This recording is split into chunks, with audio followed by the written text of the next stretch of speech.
Hey everybody, welcome to the game room. My name is LukeTheDM, and it's my job to kill everybody. Happy Thursday, happy to have you here. Tonight, we have a very special mission. It is a backstory mission, ladies and gentlemen, for the lovely and fabulous KCMO playing Ferdinand Scars. Everybody, round of applause, claps in chat. Yes. Yeah, this is gonna be a fucking epic night. I've been hyped about this one for a while. We got a great concept, great character, great story. It's gonna be fun. But first, couple announcements to get through. I promise I'll be quick, and then we'll jump right into this backstory mission and get this party started. Okay, first of all, just going through all of the sponsor links again. We've got your Reaper miniatures! Reaper. Get your minis, get your paints, all that good stuff, all your tabletop gaming needs. We've got your inked gaming. Get all your customizable hats and bags and mouse pads and you name it. You can put a picture on it. They'll make it for you, and they'll make it good. And I also just noticed that Inked Gaming is also offering free shipping on any orders over $50. So if you want to splurge a little bit, you can save some money on shipping. Good deal. We've got our Etsy store there with super awesome stuff. We might be. I've been behind the scenes, kind of talking. We might be doing like a little photo shoot sort of thing, and getting some pictures of people repping some TGR merch. So that'd be cool. So we'll see how that goes. Might be if you're interested, stay tuned. We've got the Discord. If you're not in the Discord, get in there. That's where all the magic happens. That's where all our rules are. That's how you join this campaign. That's how you get involved. That's how you guest DM. That's how you see what else we got going on. Definitely get in that Discord. Thank you so much for being a part of this and showing up every Thursday, because this ain't possible without you guys. So much appreciated.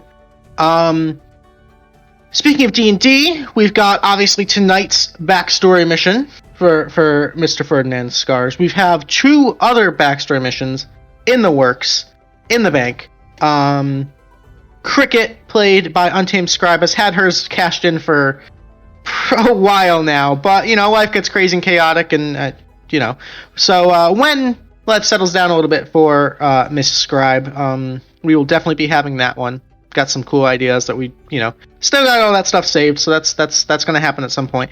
And then in the more realistic near future, we've got Willow's backstory part 2, which she has cashed in 15 Tealeaf points. Pangy Rage.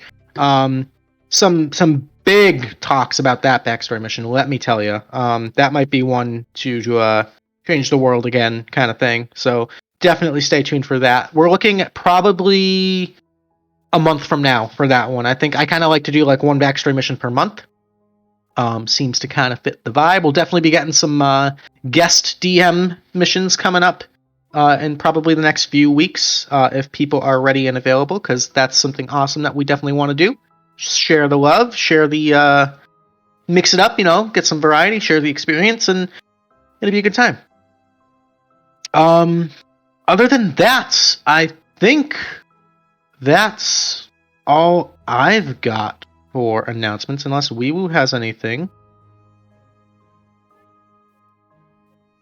Alrighty then. Well, tonight's mission begins, as they always do, in the beautiful free city of Kaedoria, on a lonely peninsula to the north of the Midnight Sea, and there, in that prime central thoroughway drag known as Avandra's Alley, right where it turns right into the south onto Melora's Way, in that central town square known as Ava's Piazza, sits a beautiful 3-story mansion which now serves as the Tealeaf Adventuring Company Guild Hall.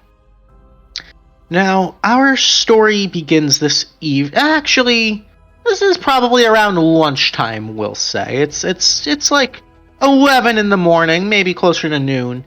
And our story sort of pans in, if you can imagine, onto one particular little domicile, little dormitory of the Tealeaf Adventuring Company, belonging to a human man by the name of Ferdinand Scars. So, Casey, if you want to take a moment and describe what does Ferdinand's personal room here at TAC look like? Oh, was not ready for that question. Oh. I would say it'd probably have some boxing, like one of those little speed balancing concepts, Yeah. maybe some weights, a little bit of bed. Definitely not made, and a little bit of beer cans around, or beer goblets around would be more or less. It's Okay. a bachelor's pad. That's not Nice. Nice. All right. Maybe a Nothing little too. ashes around. Okay. Okay. I like it. I like it. So this morning, Ferdinand is doing, a little bit of a morning routine, a little bit of a morning workout, getting the blood flowing, because tonight, according to your sources, a very interesting individual should be arriving in the free city of Kaedoria. And you've been doing your homework to try to figure out a way to get into contact with this individual. I don't want to give away too much right now, but you've got a mark and you've got a plan. So, honestly, I'll say at this point, take it away. Thank you. Yeah, I'm gonna, after get warmed up a little bit, go out to the main little tavern part, and I am just gonna start yelling at who's down to throw down a beat down tonight. His head's instantly going to come out from under the table. Like a little meerkat just... boop. The little mess of a table he's made in the corner, so it's just going to come scurrying out. Gordy's That gonna plan sounds fun. hoist himself off the windowsill and shake his head and go, "I'm always down. Let's go."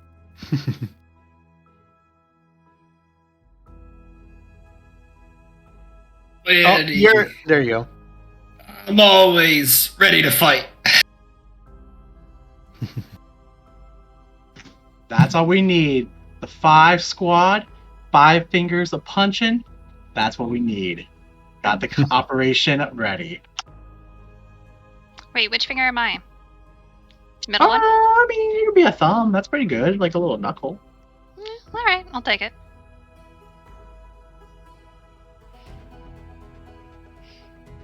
All right. So, according to your sources, Casey, this particular individual is hosting a rather exclusive sort of what can only be described as sort of a preliminary tournament of sorts. You know that this is not the biggest fish in the sea sort per se, but this is how they filter them out. This is how they separate the men from the boys, as it were.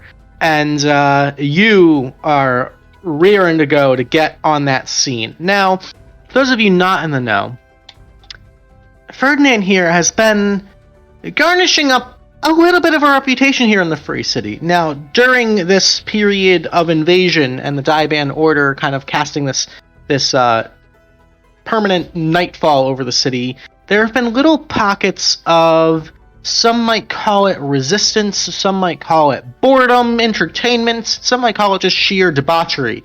But small little underground boxing clubs have begun to form, and a few individuals have started to kind of rise out of the muck and get a bit of a reputation. And our friend Scars here is kind of a rising star in the underground fight club scene here in Kaedoria.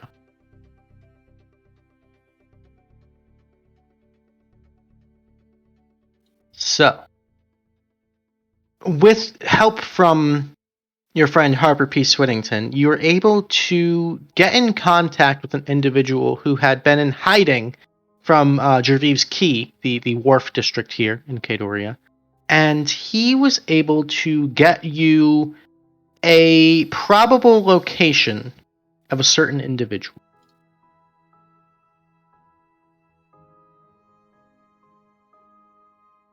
So if you would like to share your discovery and your plan with your selected crew, we can get this party rolling. Or are you just dragging them along blind? Completely your call. This is your operation. No, I don't want to share. So here's the plan.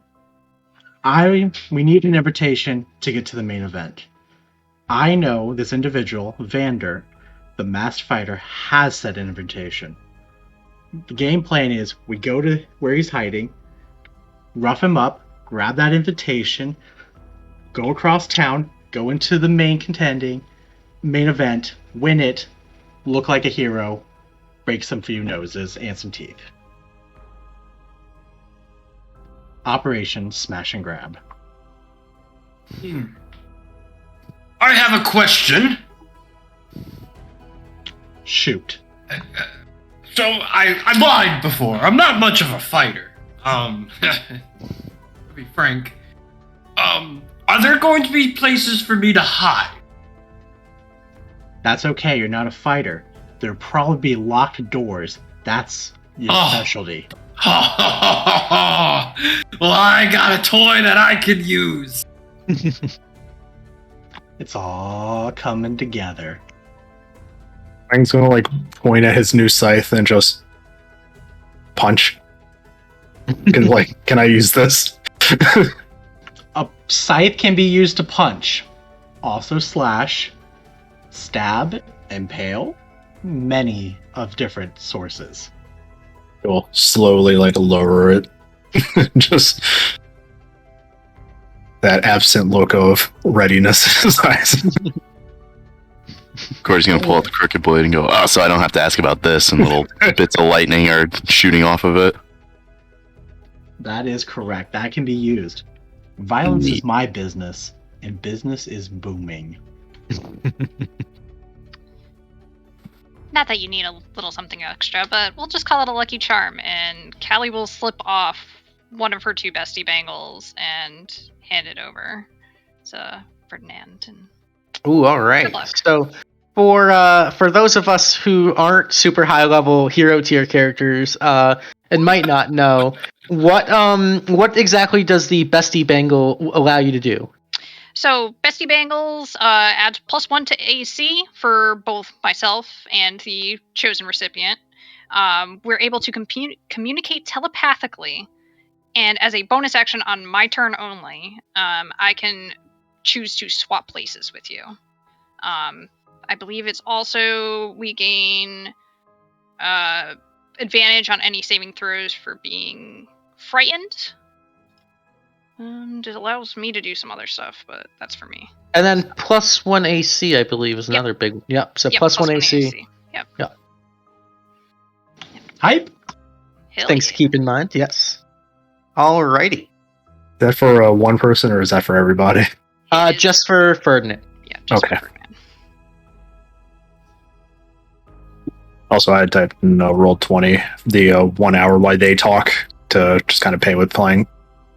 Yeah. So we can. Yeah, say, it has to be 3 successes to get the increase. So this would be the second one from last session. Got it. Okay, sounds good. Good. Probably start of every session with Klang. He's probably going to spend an hour. He's going to play with Peg. I like it. Yes. I like it. Very So cool. every 3 sessions, I'll get a strength increase. That works out nice. Okay. Alrighty. So, with the plan in place, you guys have a little bit of time to prepare. So, if any of you guys would like to buy health potions or equipment or anything of that sort of nature, now is the time to do so. Don't say I didn't warn you. You can take a look in the shop, the magic item shop, all that in roll 20. Let me know if you'd like to buy anything. How much is a greater healing potion? So the graders are 250 gold, and those are going to heal 4d4 plus 4. Alright, and we can have 3 health potions 3 plus 1 greater? Yeah, 3 normals, 1 greater. Alright, I'm going to grab myself one of those. Cool.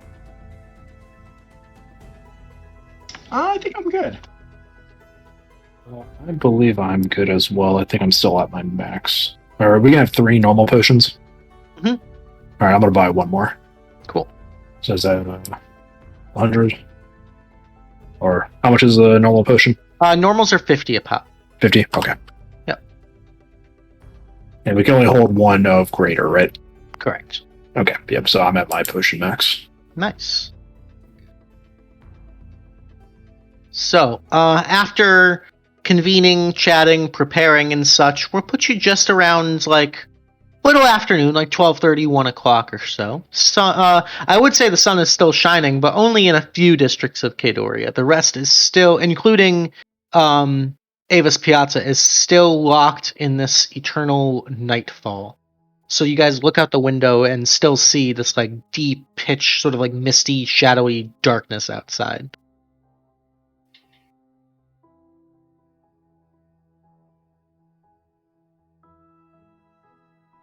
So, what's the game plan? Violence.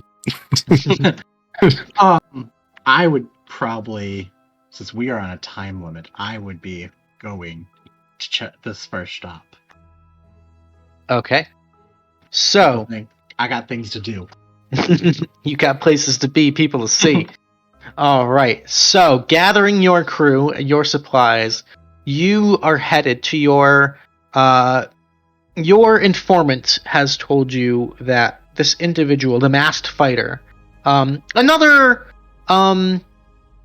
reasonably renowned boxing champion here in Kaedoria, that has an invitation to this sort of preliminary tournament. Your informant, Inkfingers, told you that this particular douchebag, shall we call him, likes to hang out at a little joint called the Naughty Nymph, which is actually not all that far, a few blocks away from the Tealeaf Adventuring Company. So if you were to take a right and head right down Melora's Way, heading towards Jerviv's Key, sort of right near the gate there is a rather sort of hoity-toity nightclub of sorts, where sinners and ne'er-do-wells might frequent. And you know that Mr. Vander Fincher, any day before a big fight, will often hang out there, get himself all razzed up on all sorts of vices, and mentally prepare for these fights. Gordy's gonna look up at the sign for a moment and kind of tap his chin, turning to Callie. Isn't this the title of one of your books? No, but, that's actually a really good idea. I just need to make sure that there aren't, laws and copyrights and all that type of thing, because, God, I would hate to have to pay these people any bit of my profit. I feel that. So, interesting note, as you look up at the sign outside this, rather, despite being sort of near the slums and sort of like the less affluent districts of the city, this is sort of like the eastern wall of the city is more where the poor reside, and sort of the western, like the higher elevation, is kind of where the ritzy, fancy folk live.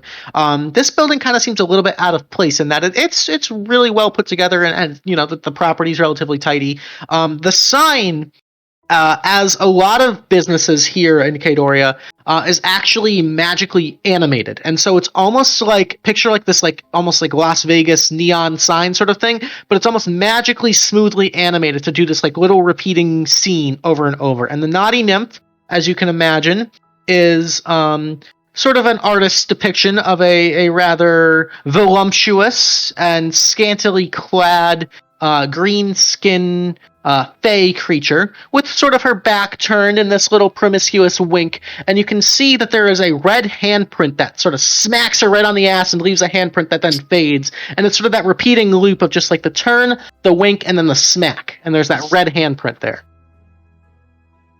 He's gonna cover the pangolin's eyes as they walk into it. And these sorts of advertisements and like street signs and stuff are very, very common in Kaedoria, especially on Avandra's Alley. It's pretty much just like dazzling bright night show there, all hours of the day, all the casinos and the storefronts and everything. So this kind of fits right in with that sort of Vegas Strip feel of Kaedoria. I'd say fantasy Vegas. Yes. So you guys are standing right outside the Naughty Nymph. The streets, again, cold, dark, silence. Actually, no, because this would be near the slums. So on the other side, again, there's kind of that strange juxtaposition here, that dichotomy of the light versus shadow. You guys are right on that threshold again, as you stand outside the Naughty Nymph. You sure you don't want me to just seduce this guy? I could totally seduce this guy as a distraction, and Vordon can go in, grab the invitation, bang, bang, boom, we're out. I like that idea. It's something to do. You're telling me. Okay, so Callie, you're going to seduce. The rest of us are going to go in, not get distracted by the naughty nymphs, because that's not what we're doing. Grab the envelope, Diddy Mao. What could go Alright. wrong? Just gotta point him out to me. I'll make the rest happen. I need everybody to go ahead and roll me a perception check at this point. Yup. I want to say that while Klang's standing there, just like a cat pops out of the armor and walks away. Just this like plate armor he has, just like the cat wakes up and just leaves, not knowing where it is. Perception. Get all the rolls out now, I guess. Yeah. 4. Yeah. The streets are eerily quiet. There's kind of like this sort of like low howl to the wind around you, but no pedestrians, no signs of businesses or anything. You guys are just standing outside. You can see there's a little bit of light kind of behind what's like a Venetian curtain in some of the windows here. So there appears to be some activity going on inside, but you guys don't really hear or see much other than that. Is there like a bouncer or anyone, like, or a line, or just a door? Just a door. There's sort of like a small little, like, maybe 3 steps up leading up to this door. And that's about it. Okay. Vordon, do you want to do the honors of the door? Certainly. Are you ready, comrades? Wait, which character is this again? Yeah, let's go. What?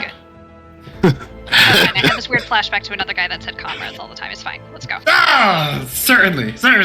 All right. I'm gonna tinker with this door right here, and I'm gonna give it an old push.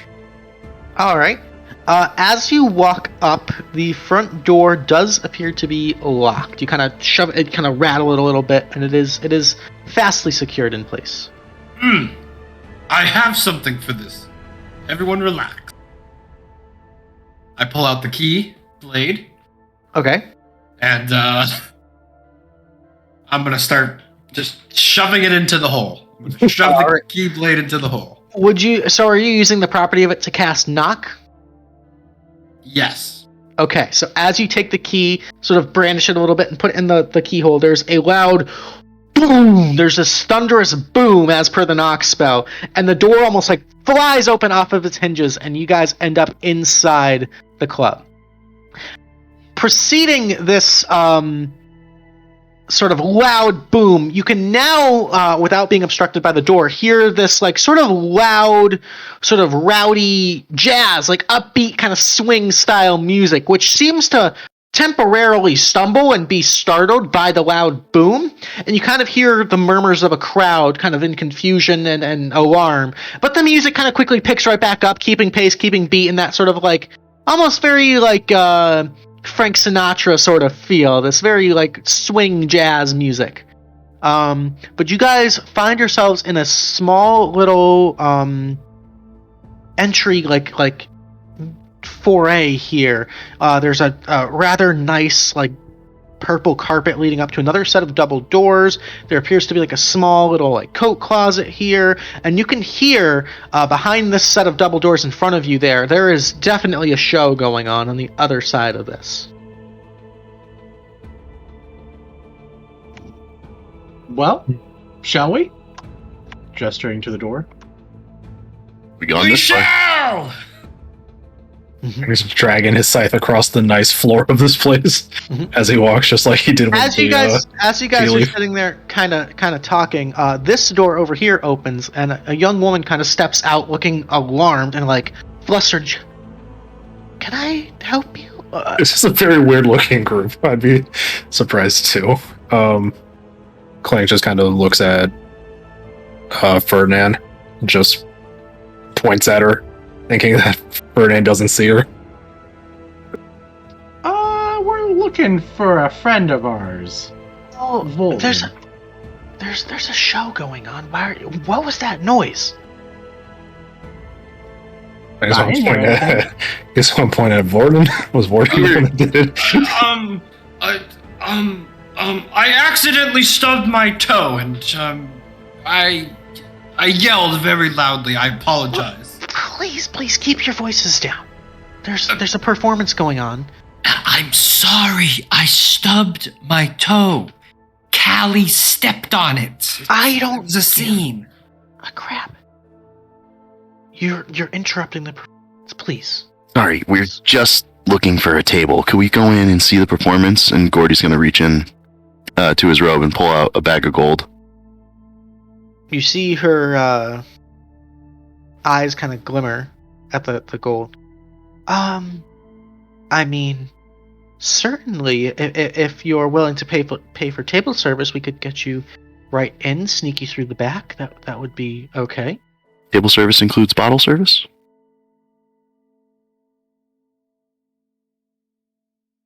I'm gonna assume that's a yes. Sounds plausible. I think it should. I concur it should. I don't go to many clubs, if I'm being honest. I'll be right back. And she sort of steps back through the door, kind of closing it behind her, and you kind of hear like a little bit of like rustling and like low whispers from behind the door. But the door closes. The double doors in front of you are also still shut. Do we know what kind of event is even at this type of place? Is this like a cabaret show, or what do we got going on here? I mean, we could look. I'm gonna kind of slightly adjust the door. This door is also locked. Seems like they're trying to keep either people out or making sure people don't leave. It's like they don't want our money. Is there a keyhole? There is a keyhole here, yes. Not really one that you could like peek through. Okay. But like, yeah. I can do it again. Oh, you stubbed your toe again? That's crazy. Yeah. Callie, you could step on my other toe. I mean, it would be my pleasure. You only have 2 toes? Don't ask questions that you don't want answers to. Okay. I mean, Alrighty. alternatively, I can just go follow that chick back there.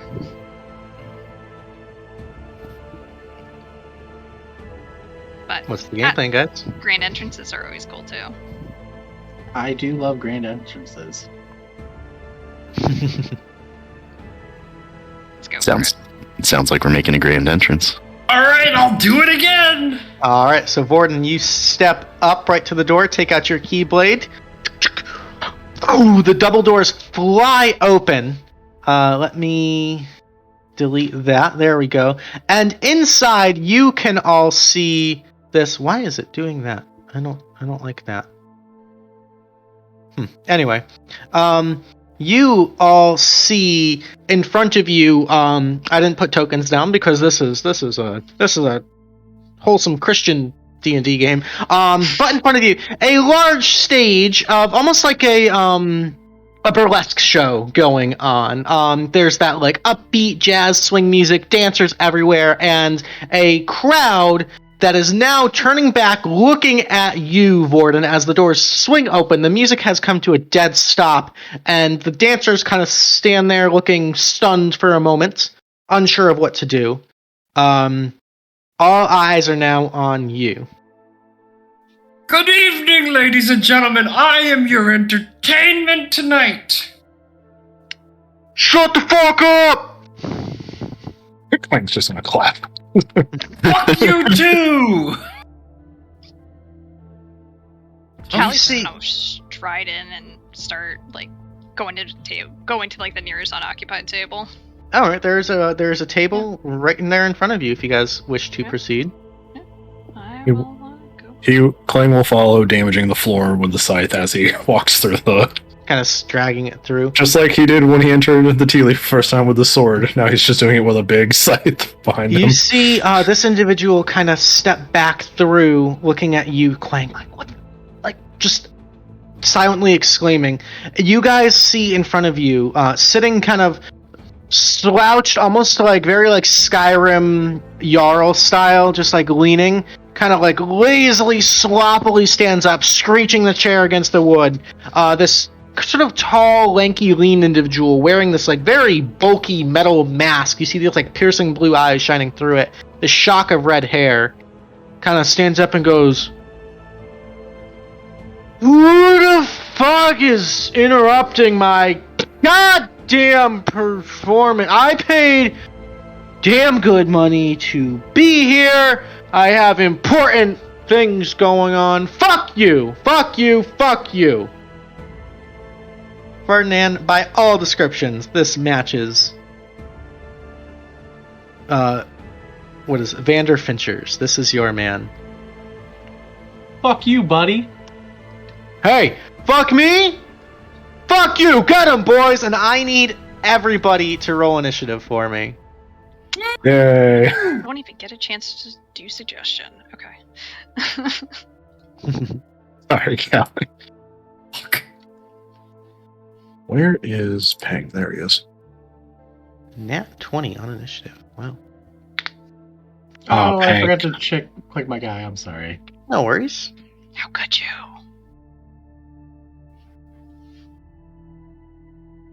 We've got them, and then these two. There we. Okie dokie. Did it take my... Yeah, it did. Okay. Alright, so we are Am I? missing. Am I not on that list? I rolled a 5. Doesn't look like it. Okay. So we got you at a 5, and then we've got Scars at a 10. Okie dokie. Everybody in? Mm-hmm. Alrighty. So you hear Fincher yell, "Get 'em, boys!" And immediately, certain individuals are going to rush up. So we've got this one from behind coming. Going to go for the guy making all the noise there. So 3 attacks against you, Vordon. Hmm. First one's a 21 for 9. And I need you to make me a strength saving throw. Ooh, okay, so as she comes up, she just like slams down on your wrist, and the key actually goes spinning out of your hand, landing about 5 feet away from you.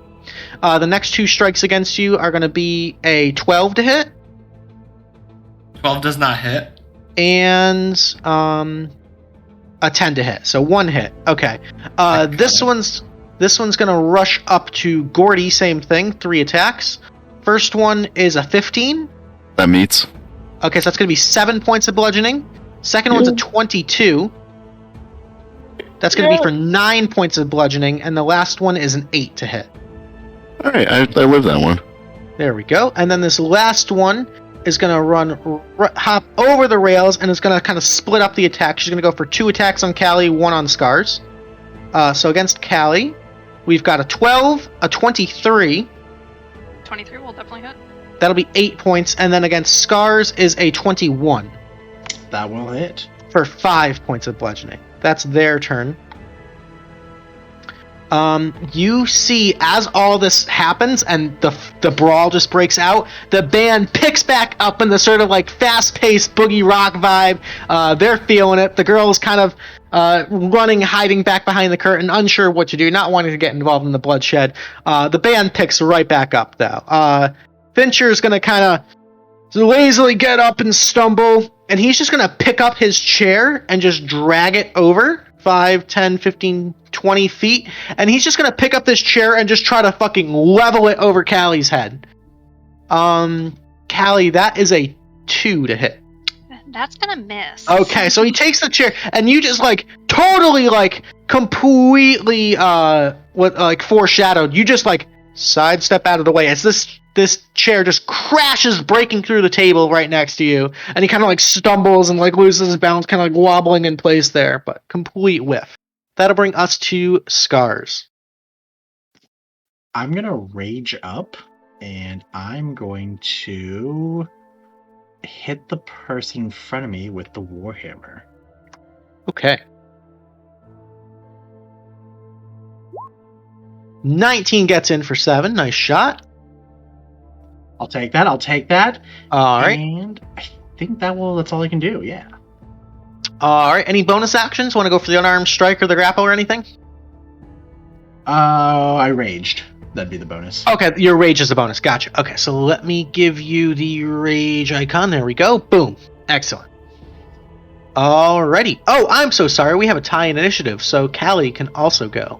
You guys can kind of go simultaneous if you want to get any wombo combos off. There's your chance. Cool. Yep. Callie will sidestep here and take the attack of opportunity. Okay, she's going to swing out with a fist. That's a 17. That'll meet.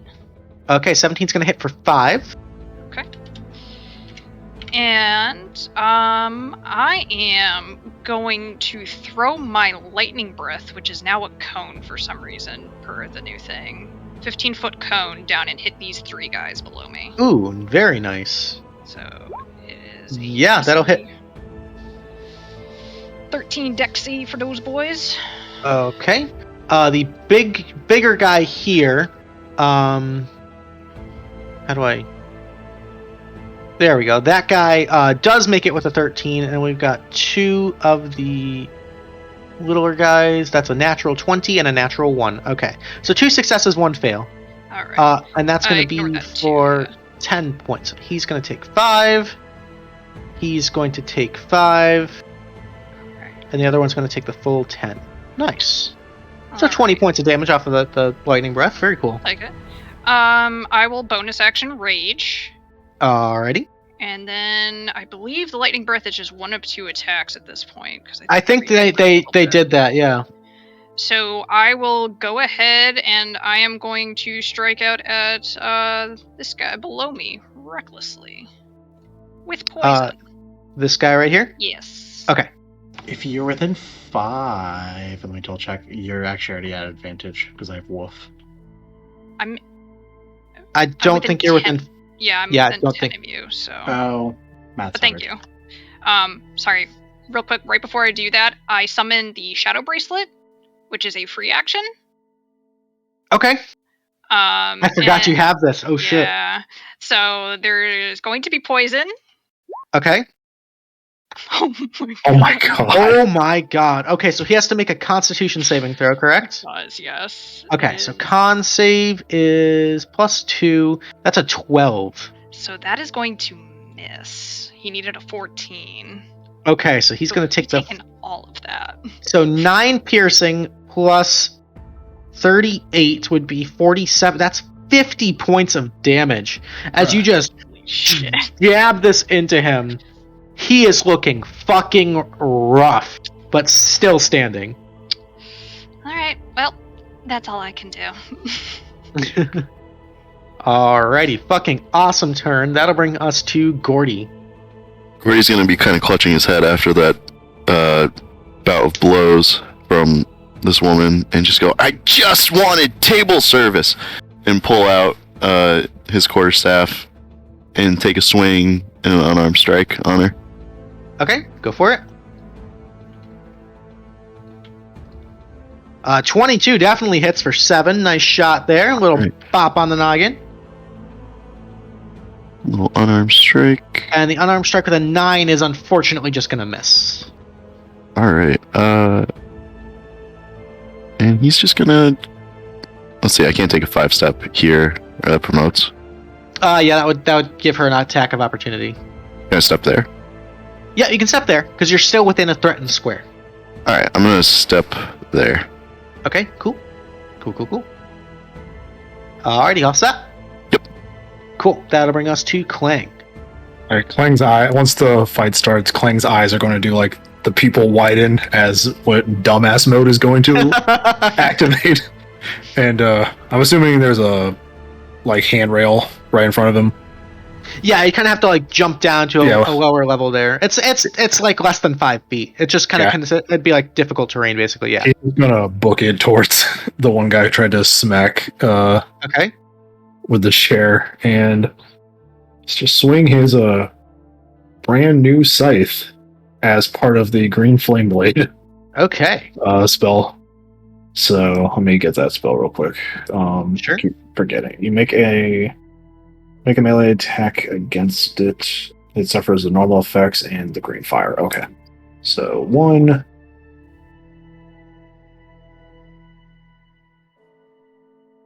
22. Oh yeah, 22 will definitely hit. Then it'll deal, because it's one-handed, Alrighty, 11. 11, and then Very nice. the spell will activate for 9 fire. For another, I believe it's just the 5 there. Is it? Yeah, because the Oh, 4 yeah. I think is the Right, bounce. right. Like That's it would the- bounce. Yeah, Right, that So one's just the one the- that's coded weird. yeah. All right, so just the 5 there. Okay, so a nice solid slash with the scythe. Say that 5 Actually, times fast. I think it is the 2, Let me. because it says at level 5 it deals in an extra 1d8, but I think that might just be. Oh no, you're right. You're right. Okay, so it is the 9. Okay. So let me take that off. Boom. Okay, nice. So even more damage. Hell yeah. So that was a spell movement. Yeah, why not? Let's action surge. All right, let's fucking go. Actually, before action surge, he's going to hit him, scream for the Draconic Cry for bonus action, Okay. because Green Flame Blade is an action. So yes. So yeah, he'll have any enemy within 10 feet of me. You guys have advantage against until the start of my next turn. Okay. So that would be. Let me just mark them with orange here. Until the start of your next turn. These guys in orange, all attacks have advantage on them. Yep. And I will just do 2 normal attacks to the guy in front. All right. Do we want this guy alive? Nope. We just want the envelope. Okay, 17. All right, 17 will hit Damage 9. for another 9. Okay. And attack 23 hits. 23. And damage. Another 11. Fucking this guy up. Oh, actually, because I didn't get a chance to code it in, each of those attacks with it actually deal an extra d8 necrotic.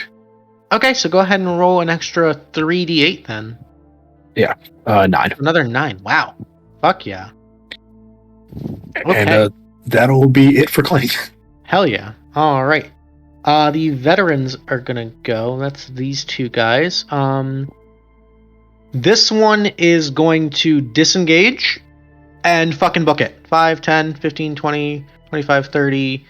And he's just gonna go under. Sorry. Fuck, you're right. Well, yeah, because he doesn't know that, so he's gonna try to disengage. So go ahead and take your attack. Oh, that Ooh, gonna miss. natty 1 is a miss. So, yeah, he's gonna 5, 10, 15, 20, 25, 30, just kind of tuck under the curtain and just peace out. This one, sorry, they were at a 4. This one is going to move up and kind of like still grasping his ears from the Draconic Screech, kind of get right up there. He's going to take a couple of shots at Klang. That's 3 attacks, 2 with the longsword and 1 with the little dagger. So against Klang is a 15 is a miss, a 12 is a miss, and the dagger is an 11. So 3 quick attacks, 3 quick misses. God, I love 20 AC. Yeah, tanky boy. That'll bring us to Vordon. Alright. Hey, why'd you hit me? That hurt. Is it an action to pick up my key? I would consider that like a free action. You can kind of just like reach down and grab it. Yeah, I'm gonna turn away. So basically, the way he hit me, I'm gonna react to the hit and go and just slyly pick up the key, Okay. and then just turn around and just whack him with it. All right. A 14 is going to be a miss, unfortunately. I'm gonna miss as I Fire turn down, around miss. and whack. Alrighty. Anything else?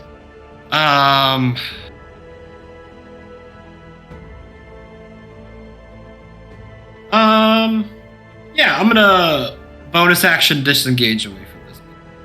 Okay. And you can take your movement. Right. Alright, just kind of moving in. Alrighty. That'll bring us to Pang. He's going to get down here and just scurry over, and the guy right here, Mm-hmm. he's going to make a slam attack Ooh, okay. with advantage. What advantage is 22. 22 for 8. All Eight right. bludgeon. I imagine he pops up and like rolls up like Sonic and just hits him and then bounces back down. I love it. All right. Little Pang doing damage. He was just protecting me all of last session. So. I like it. I Yeah, like it. that'll be it. He doesn't have a lot to do. Okay, and then Vander's thugs are all gonna pull out, just like kind of from under tables and under chairs. They're all gonna pull out little hand crossbows, just little tiny like pistols, basically. And they are gonna take some shots. So one shot each. We're gonna go one shot at Gordy. Sorry, I had the wrong character sheet. Gordy, that's an 11. That misses. Okay, another shot at Vordon. Vordon, that's a 21. That'll get you for 6 points of piercing. Okay. And then we've got one shot at Callie and one shot at Ferdinand. So at Callie is a 4, and against Ferdinand is a 7. And I will remove the 4. I'll give him 4 health back. Thank you. I googled it and I googled it and I understand how the spell works now. Yeah. So. Okay. All good. No worries. Okay. So shots flying, chairs smashing, punches being thrown. The music is still bumping here. I wish we had music on Roll20. Unfortunately, don't. That'll bring us to the top of the initiative. Is now these 3 here. This one is going to move up, kind of chasing Vordon, and it's going to come with 3 attacks against Vordon, and the other one's going to go for 3 attacks against Gordy. So Vordon first, 3 attacks. We've got an 11, we've got a 13, and we've got a 7. 3 swings, 3 misses. And against Gordon, we've got a 14. No one uses my full name. That misses. Okay. 20. That hits. That's going to be for 9 points of bludgeoning. Okay, Gordy's down. Gordy's down. Okay. So we will give you the X there and tilt you sideways. And he's going to kind of move up, kind of jumping on the table. He's going to swing at Klang with his last attack here. That's an 8. That'll miss. Yep. Alrighty. And then this last one's going toe-to-toe with Scars. We've got 3 attacks against you. First one is a 21. That will hit. Alright, so that's going to be 10 points of bludgeoning halved to 5. And I need you to make me a dexterity saving throw. At advantage because of danger sense.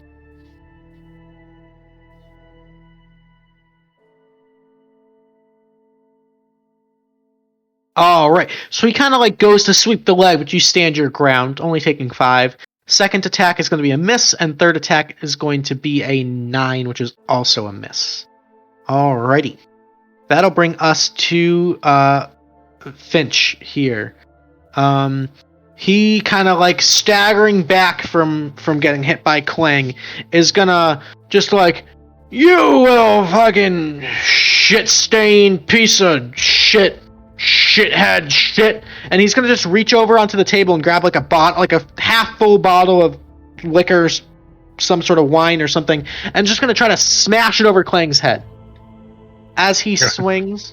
That is a -1 to hit. So that'll miss. And he just kind of like smashes it on the ground next to you, and you kind of like hear like a crash of the cymbals from the band, just kind of like almost mocking Fincher as the music keeps going. That'll bring us to Scars. You hear the one guy. Mwah, mwah, mwah. Yeah. Alright, I'm gonna move here, so I don't think I leave the topic of opportunity. Yeah, you're still good. And then I'm going to attack. We'll attack the girl first. This one right here? This person. Okay, the same one there. Okay. Yeah.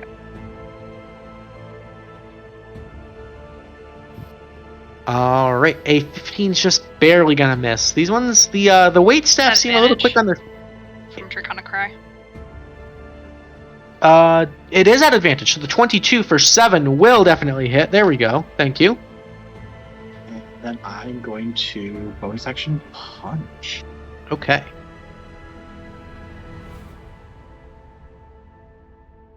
Alrighty, and the 24 with the punch. Holy fucking punch damage. That'll get in there for 9 damage. Nice. Very cool. And that will end my turn now. Hell yeah. That'll bring us to Callie. Alright, we're about to do something kind of stupid. I'm going to take a shit ton of attacks of opportunity here. Okay. So we are going to go run up to Gordy. So I What? think the Okay. way that I'm going to do it is basically here to here, here, here, and then straight up. So that's going to be 3 attacks of opportunity. Correct. Vanders is too drunk to take a reaction. Fair. The one that just got fucked up by Scars is going to take an opportunity attack. That'll be a 14 to hit, which is a miss. And then the one tangoing with Vordon is going to take a swing. That'll be a 12 to hit. So So two misses and a drunk guy. Alright, and I will shove a regular healing potion down Gordy's throat Okay. for 9 points back. 9 health back to Gordy. Oh my god, it's cherry flavored. Thank you. And I apologize. You used that as a bonus action for feeding, or is it an action since I'm feeding him my potion? So it's a full action because you're giving it to someone else. And then bonus action, I am going to, on the way by, I am gonna smack Ferdinand's ass and give him a good old inspiration. All right. So Ferdinand, you've got that's a D6 still. Yep, still a D6. So D6 inspiration die, which you can add to any attack roll, ability check, or saving throw. And that's my All right. turn. Very nice. That'll bring us to Gordy. Gordy, you're on the ground. Your head is spinning, but you're conscious. And Callie's standing there right in front of you. We're just gonna point up to Callie. I'm buying you a drink when we get back. Oh, I count on it. Standing up is half movement. Yep. Actually, Alright. no, you're a drunken master, aren't you? I am. So I think that only costs you 5 feet of movement, if I'm not Nice. mistaken.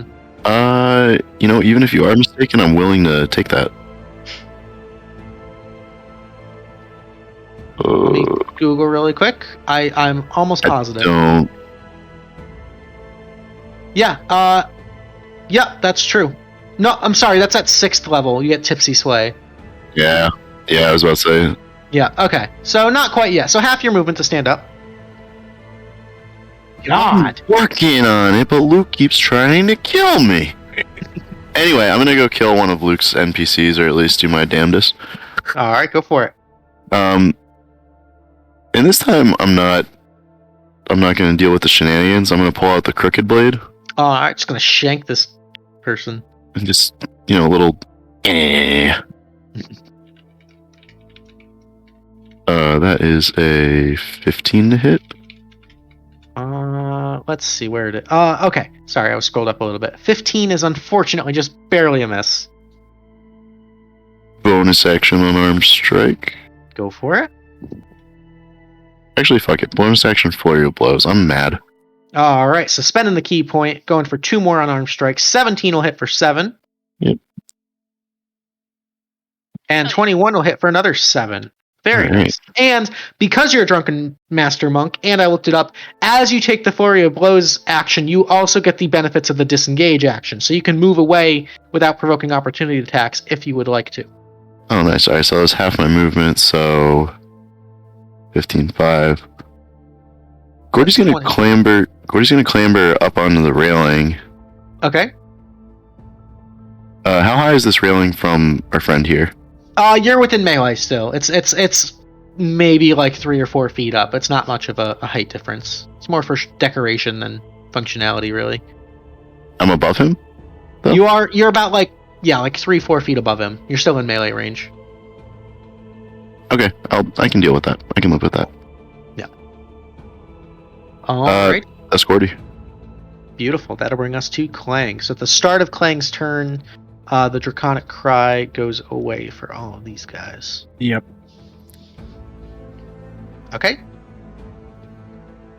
Klang is going to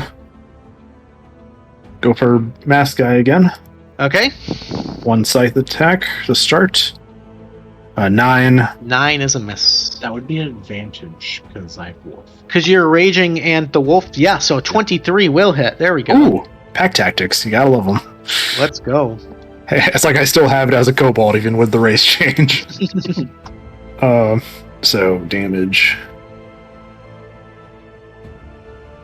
8. 8 plus the D8. Oh yeah. Good thing I put that as its own thing in D&D Beyond. So All 10 right, so total on the 10. first. There we go. And then we'll go for another. Let's go. For 20 will also hit. So we got 10 plus. So 17. So as you slash out, Fincher just collapses to the ground. That's a kill. And Very nice. because of the scythe, you kind of see what looks like life force being absorbed into it. Yeah, so you do gain 1 charge there. I gain 1 charge on the scythe. There you go. Very nice. All right. Anything else? No, I think that is it. Okie dokie. That'll bring us to the veterans. There's only 1 left here. He's going to try to beat on Klang. 3 attacks. Miss. A miss. And the dagger is a miss. Just kind of like trying to shank you and stab you through the armor. Can't quite get at it. You're just too goddamn tanky. I'm like a turtle. Yep. That'll bring us to Vordon. All right.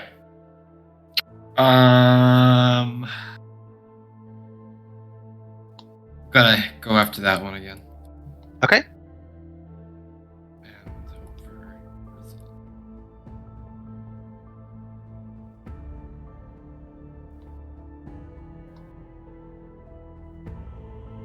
19 will hit. There we go. So that's 5 points of piercing damage. Yep.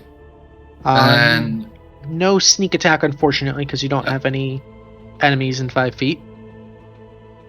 And then bonus action, disengage. Okay. And I'm going to move over here. Okay. Very nice. Very nice. All right. Anything else? That's it. Alrighty. That'll bring us to Pang.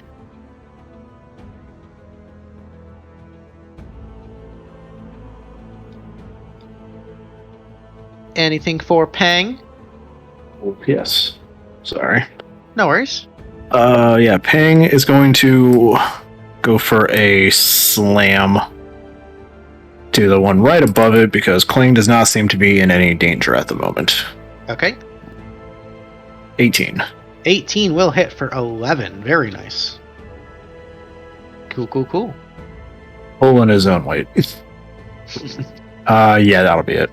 Okay, and then we've got the little thugs are going to go, still kind of popping off shots with their crossbows. So we've got 1 shot at Callie, 1 at Gordy, and then 2 at Scars. So at Callie is a 7, it's a miss. At Gordy is a 15. That means I'm going to deflect missile. Let's go. Okay, so that's 1d10 plus 3 plus your dex modifier. All right. So I'm just going to roll the d10. Okay. 5 plus my dex mod. 8 plus my... What is it? Monk level? Plus your Monk monk level. So Oh, 12. 11. So you reduce the damage to 0. So you catch this like small little crossbow dart. And if you want to spend a key point, you can throw it back. Gordy's just going to flick it and go, nice try. Flick it. Okay. Cool. So that's that. And then 2 shots at Scars coming in hot.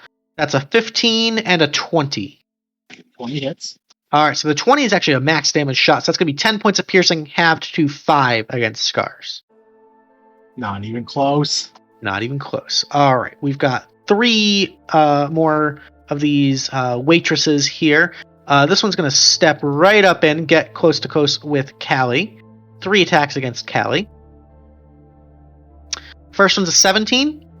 I am going to use my reaction on that one to deflect it. Okay. So that'll reduce it to a 16, which misses. Yep. Okay. Second attack is a crit. Okay. So that's going to be 12 points of bludgeoning, halved to 6. And I need a strength saving throw. Okay. Alright, 20 will save. And then the last attack against you is a 23. Yep. That's going to be 8 points of bludgeoning, halved to 4. And I need a constitution saving throw. 22 saves. Yeah, you're just fine. Okay. This one's going to go for Klang, 3 attacks. Yep. First one's a 9. Second one's a crit. Yep. So 25 to hit will be 15 points of bludgeoning. And I need you to make me a dexterity saving throw. Dexterity saving throw. Yes. Not good at those. So. Saves. 16. 16 will save. And then the last attack against you is a 12, so that's a miss. And then 3 attack against Scars here. Coming in hot. First one's a 7, that's a miss. Second one is another crit. I am on fire now. There's the dice rolls we need. So that's going to be 18 points, halved to 9. And I need you to make me a constitution saving throw, Scars.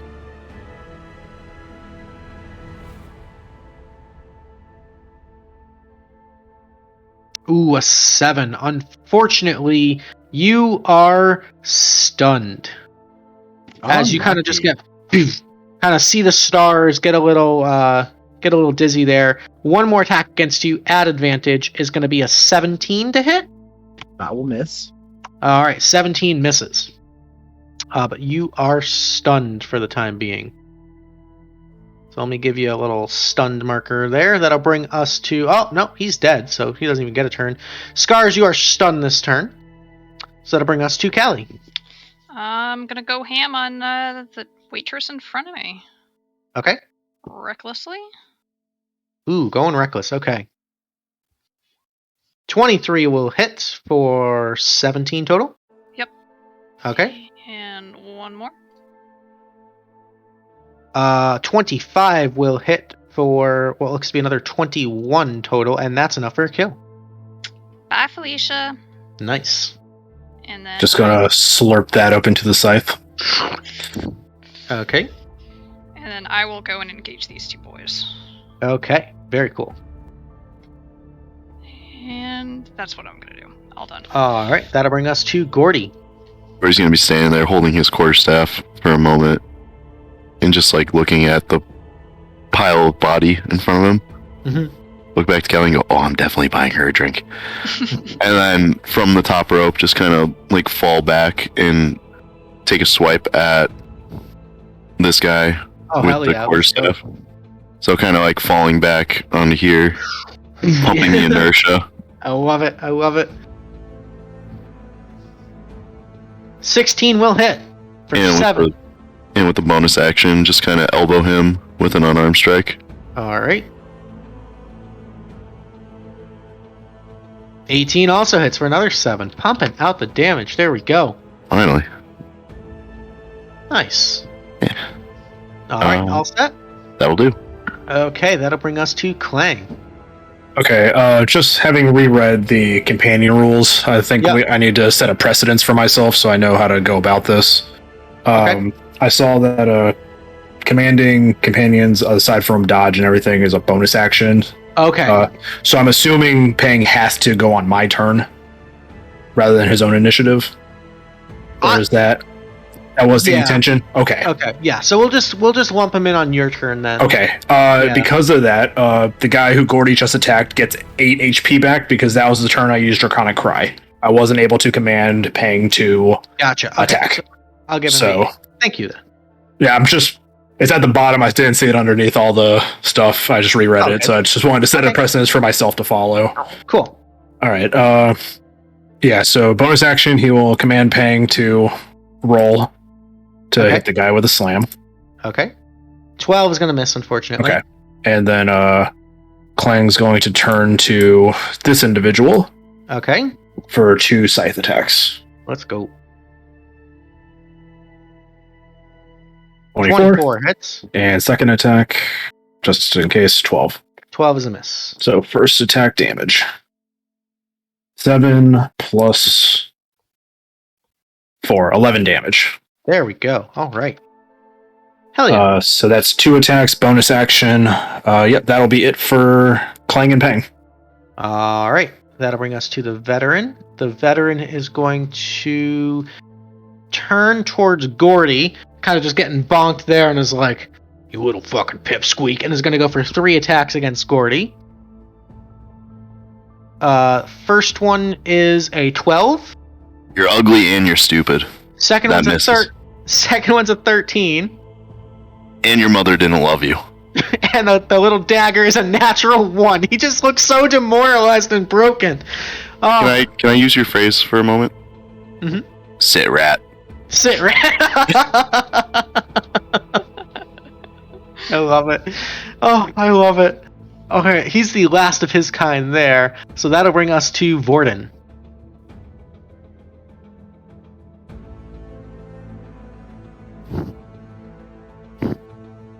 And you are muted. There you go. All right, cool. So Vordon's going to, as my action, I'm going to proc key gun. So change it from the blade to the gun. Okay, so it's a bonus action, yep. I thought it was my action. I think it's a bonus action to switch forms. I believe. We were doing. Okay, because I thought it was an action. Because when I did that, I didn't have I didn't use an attack in the previous session. But whatever, I'll use that as bonus. I'll double check. No problem. Then forget that. I'm going to my bonus action that I'll hide behind this chair. Okay. So go ahead and make a stealth check. Yep.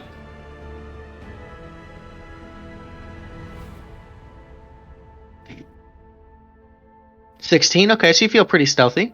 All right, and then I'm going to use my short bow and attack that one. Okay, so go ahead and roll at advantage.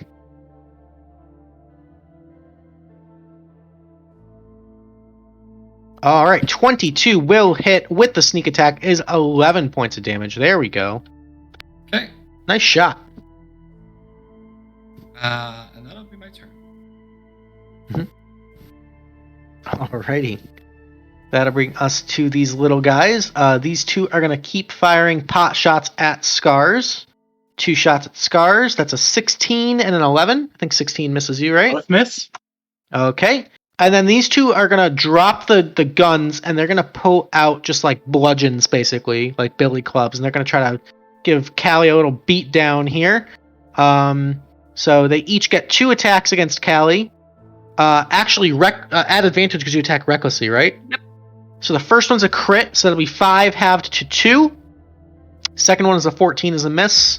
Third one is a 9, and the last one's a 21. Yep, that'll hit. So the 21 will hit for 8 halved to 4 points of bludgeoning. So a total of 6 damage there between them. Top of the round, band is still kicking. It seems like this has turned into just an all-out. There's broken glass and splintered wood everywhere. Just blood and fucking spit and sweat everywhere. It's turned into just an absolute brawl here. This one's dead. We've got these 2 here. This one's actually going to kind of slide up, kind of jump back up and off, and kind of come for like a slam punch on Scars. So 3 attack against Scars. We've got a 14 as a miss. A 24 will hit for 7 half to 3. And then, Scars, I need you to make me a dexterity saving throw at advantage.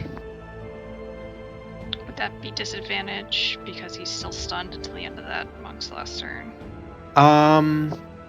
It is until the end of the turn, yes. So, as you're stunned, kind of jumps up, misses, uses the momentum to kind of like pivot around the hip and just dump you onto the ground. So you are now prone. And then the last attack at advantage against you is a 9 to hit. So kind of like goes for like a stomp and just like stomps right next to your head. You kind of feel that reverberation in the wood floor here. This one's going to make 3 attacks, going to try to beat up on Klang. So 3 punches. That's a natural 1, a 22. I'll hit. All right, so it's going to be 6 points of bludgeoning against you, Klang, and I need a Constitution saving throw. 6 points of bludgeoning. And then a Constitution.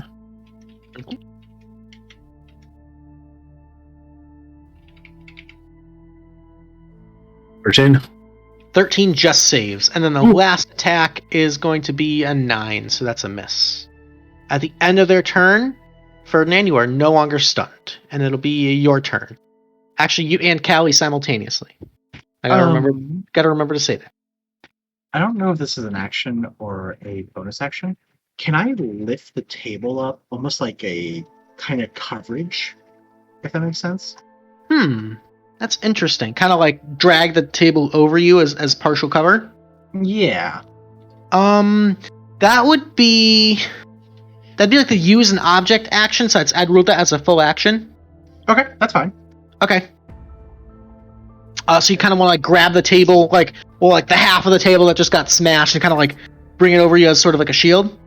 Yeah, kind of give myself part roll cover / Klang full cover, because he's smaller than the table. Sure, yeah. So that's going to give you both +2 to your AC. Okay. Cool.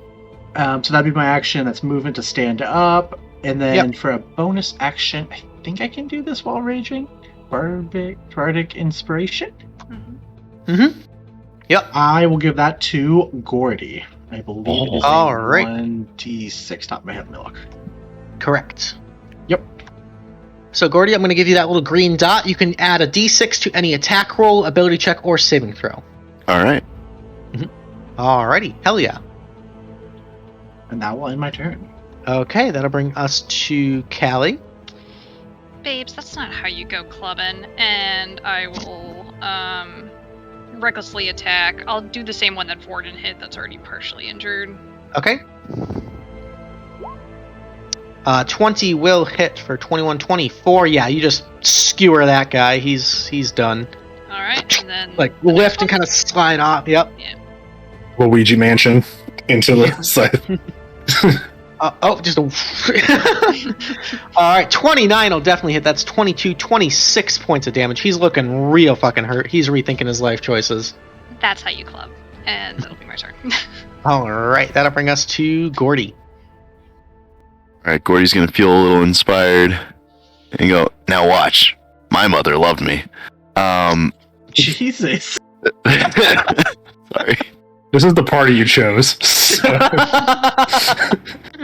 What'd you expect? And he's gonna attack this guy with the quarterstaff. Okay.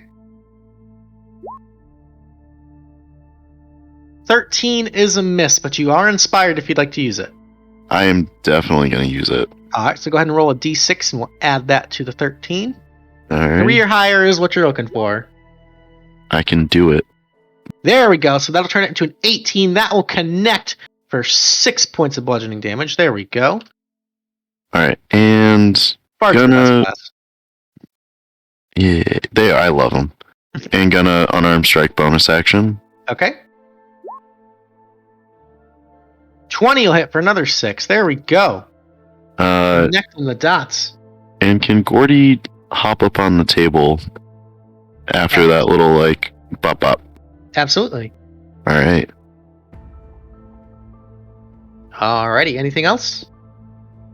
Just for clarity's sake, is there a table above Klang and Ferdinand at the moment? Yeah, so Scars kind of like has like 3/4 of a table that he's kind of like lumbered over and is kind of like holding it in like a defensive position to protect him and Klang at the moment. No? Okay. That's gonna be it. Alrighty, that'll bring us to Klang. Just gonna pat the Pangolon's head and use his bonus action to Draconic Cry. Okay, another Draconic Cry. Instead of letting it do something. Okay, so... And then, attacks against these blokes have advantage. And then I'm going to attack this one with 1 attack and this one with 1 attack from the scythe. Okay, so first attack against the one on the left here? Yep. Okay. 17. 17 hits. Okay. Just get that damage rolled. So that's 7 plus the 8 1 is total. 8. Okay, still And standing. then to the one on the right. Okay. 7. 7 is a miss, unfortunately. Advantage. Yes, advantage. So 12. To Draconic Cry. Oh, you're right. Yeah. You're right. The 12 is still a miss. My bad. Okay. Yeah, that will be it. Ping has to do one of its things, so it'll take the dodge action. Okay, so he'll just kind of curl up into his little ball. Yeah. Okay. That'll bring us to the veteran here.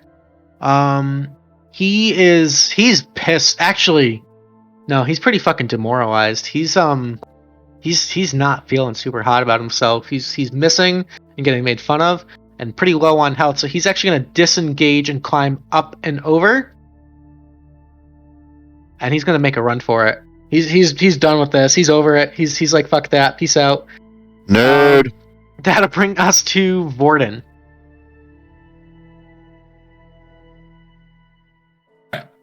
Cool.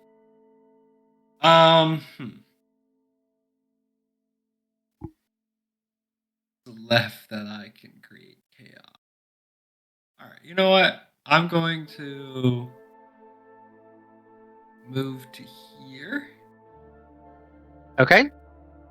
and I'll bonus action disengage. Not bonus action hide again. Okay. Go ahead and make a stealth check. Yep. Oh yeah, real sneaky. Okay. What's this guy doing? He is just fucking turn-tailing and running for the door.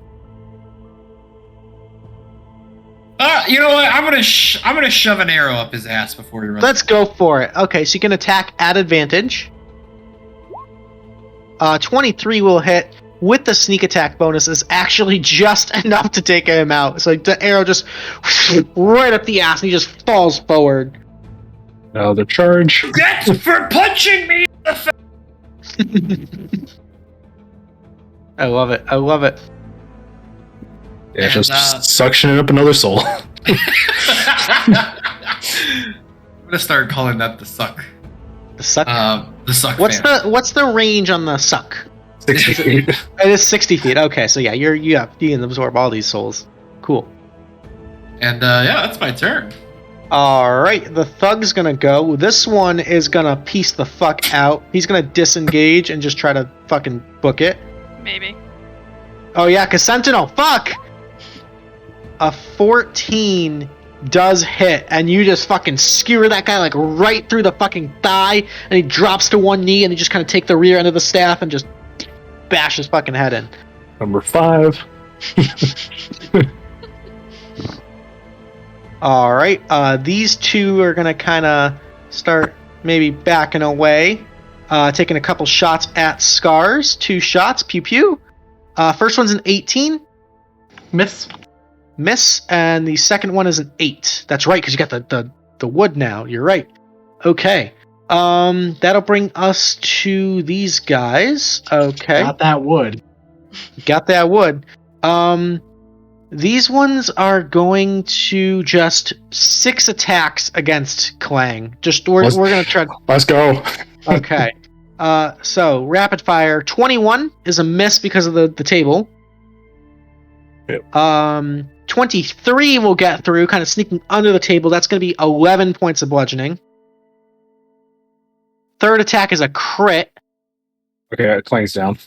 All right, yeah, that's 18 points there. The 11 dropped him to 1, so Okay. So that crit's going to knock him out. Yeah. And then the other one is going to attempt to attack Scars. So 3 attacks against Scars. That's a 14 to hit is a miss. Yep. A 21 will hit. Yep. So that's 6 half to 3 bludgeoning, and I need a strength saving throw.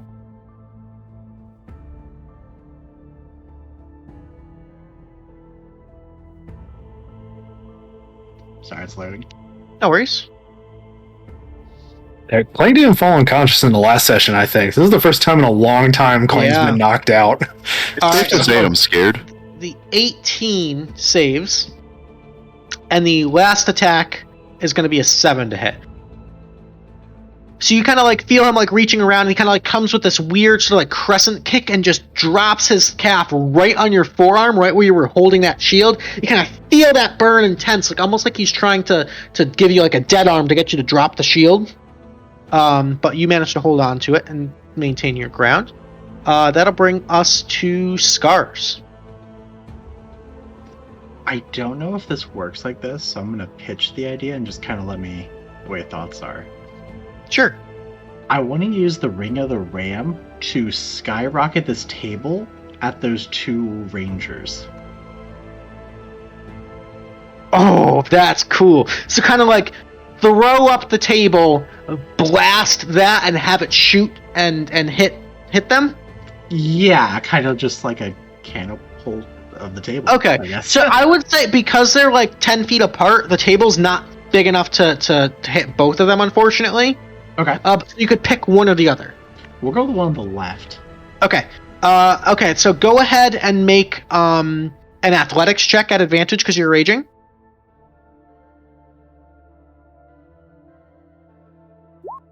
All right, so 14. You kind of get like a nice toss-up shot of the remnants of the table, and then go ahead and make an attack with the Ring of the Ram. Oh, okay.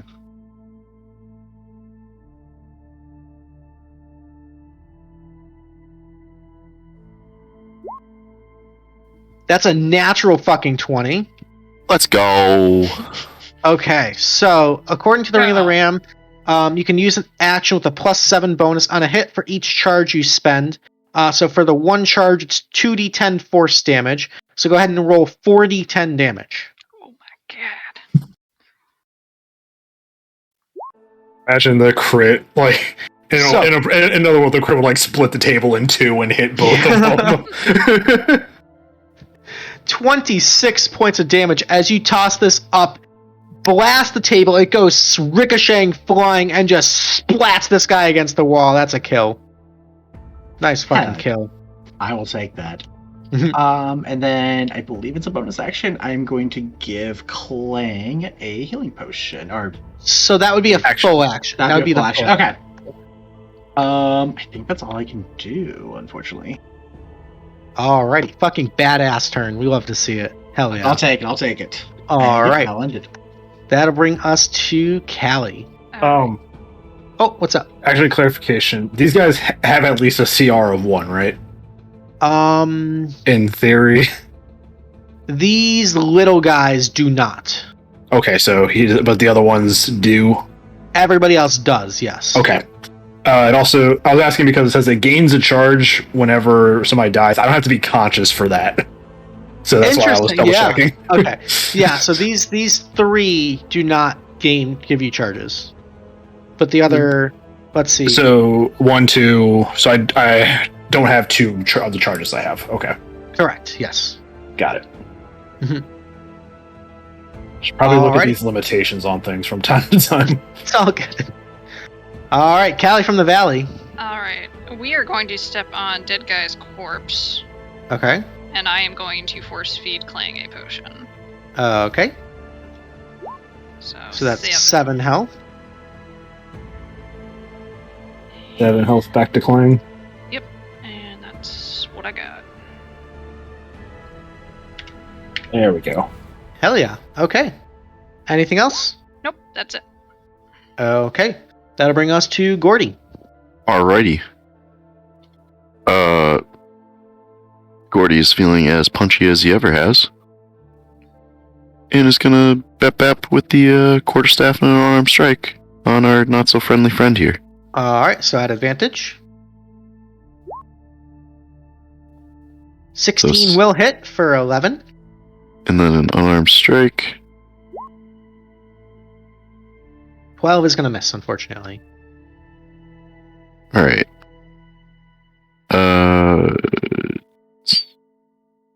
That's gonna be Gordy's turn. He's just gonna keep throwing punches. Alrighty. Clang, at the start of your turn, you are prone but conscious. I'll stand up. And then scythe to the one in front. Okay. Roll in an 8. 8 is a miss. And then to the one below. Okay. Hell yeah. Natural fucking Let's go. Let's go. So 8 plus 2 d8s for the crit? Actually, it'd be 3d8s because that extra d8 would double. Or sorry, it's a d6. So it's an extra d6 and an extra 2. It deals 1 additional d8 normally as necrotic. So, Yeah, so that would 2 also- d8. So 2d8 plus an extra d6 because that didn't get doubled there. Oh, it did not. Okay. Yeah. Roll 2d8 plus 1 d6. Nice damage. Oh, unfortunate. So an extra 6 plus 8 is 14 points of 14. damage. Okay. Respectable. It is. And bonus action is going to put Pang back into dodge because I'm going to use Consume Soul. I'll Okay. expend the 3 charges I have to gain 1d6 plus 2 for each expended charge. Okay. Now, the way that I'm reading that, it would be 3d6 plus 6. Correct. Okay. Yep. 17 health. 17 health back. So, lose my charges, get my health back. Nice. It's a pretty dope item. Alrighty. 17. And that'll be it for me. Okie dokie.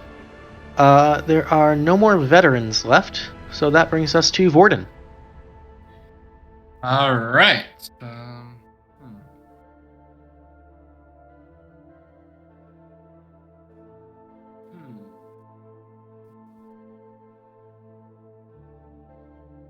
I'm not sure who to attack here, guys. Mhm.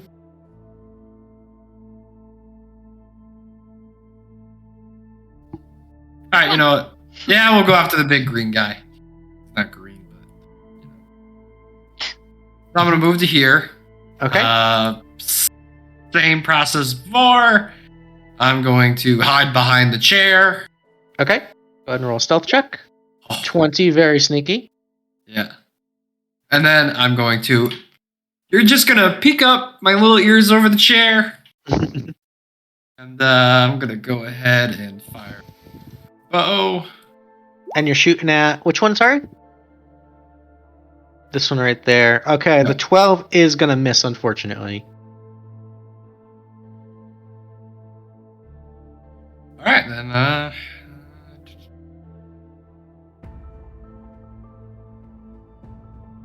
Anything else? I think that's That's action, bonus action, and movement. Alright.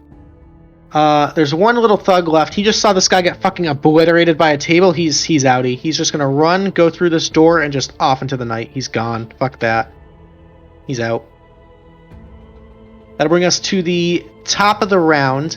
At this point, the music has kind of like faded into a bit of a lull. And there's just this like nothing but just like the flat like packing meat sounds of you guys just beating on each other. These two are gonna go. We're gonna do 3 attacks against Callie. Okay.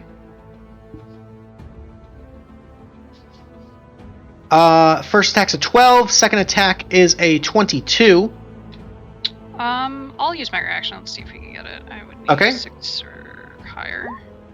Alright, so that's gonna get through. That'll be 4 halved to 2 points of bludgeoning damage, and I need you to make me a Constitution saving throw. Alright, you're fine, and last attack against you is a 16. That's a miss. This one is gonna try to go against Klang.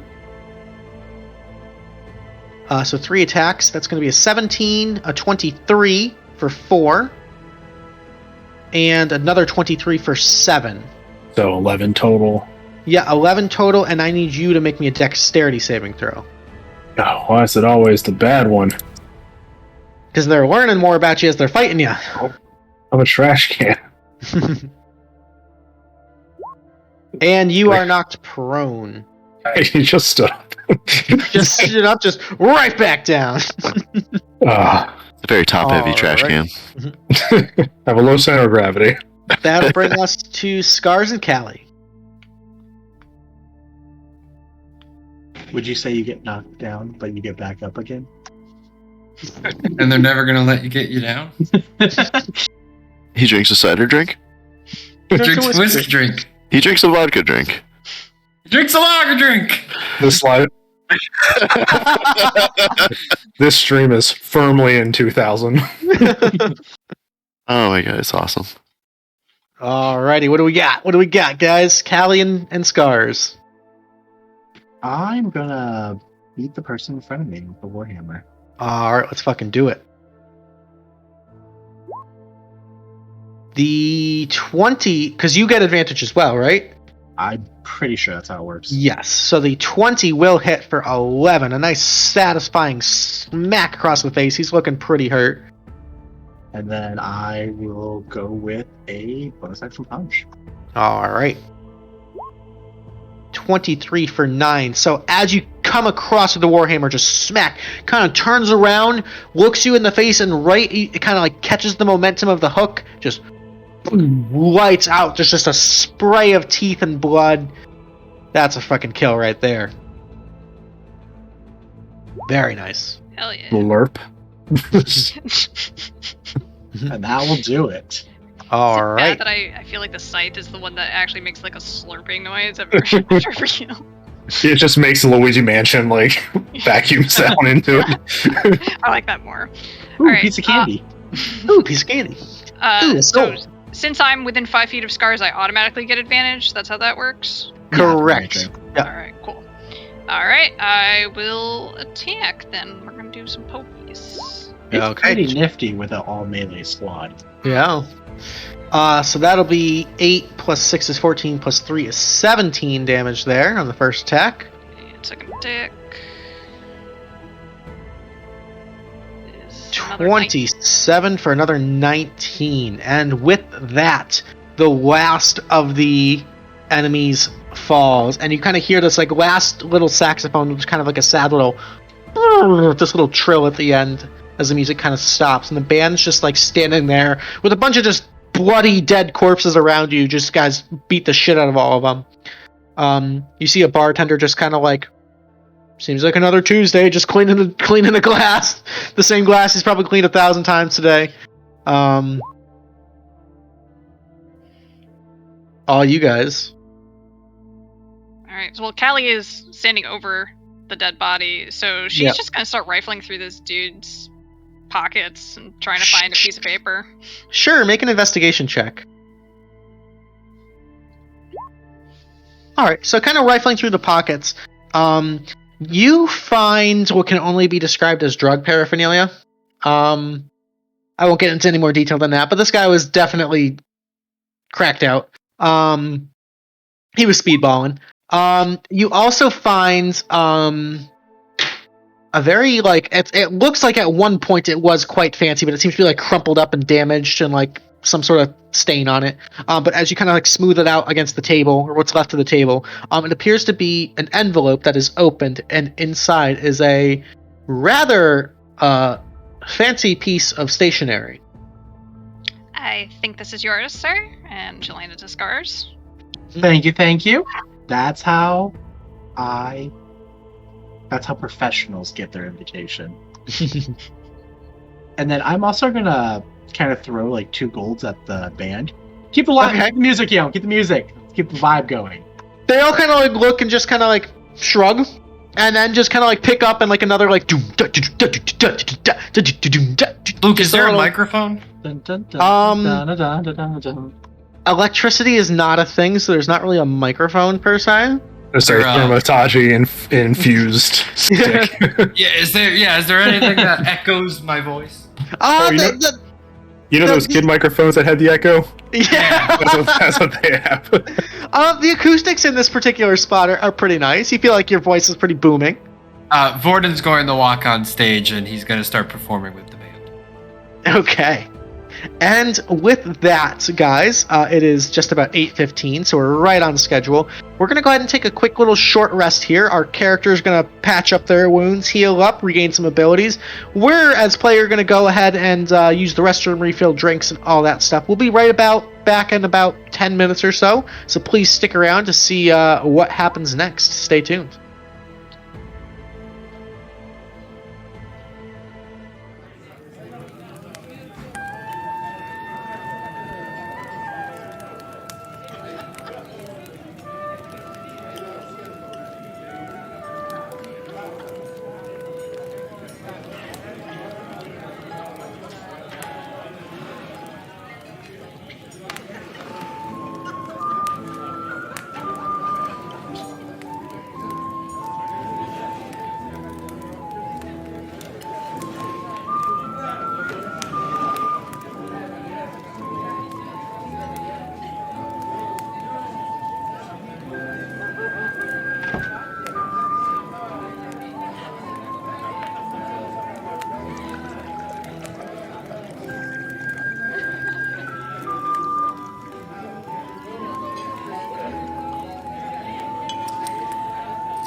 I just spit on myself.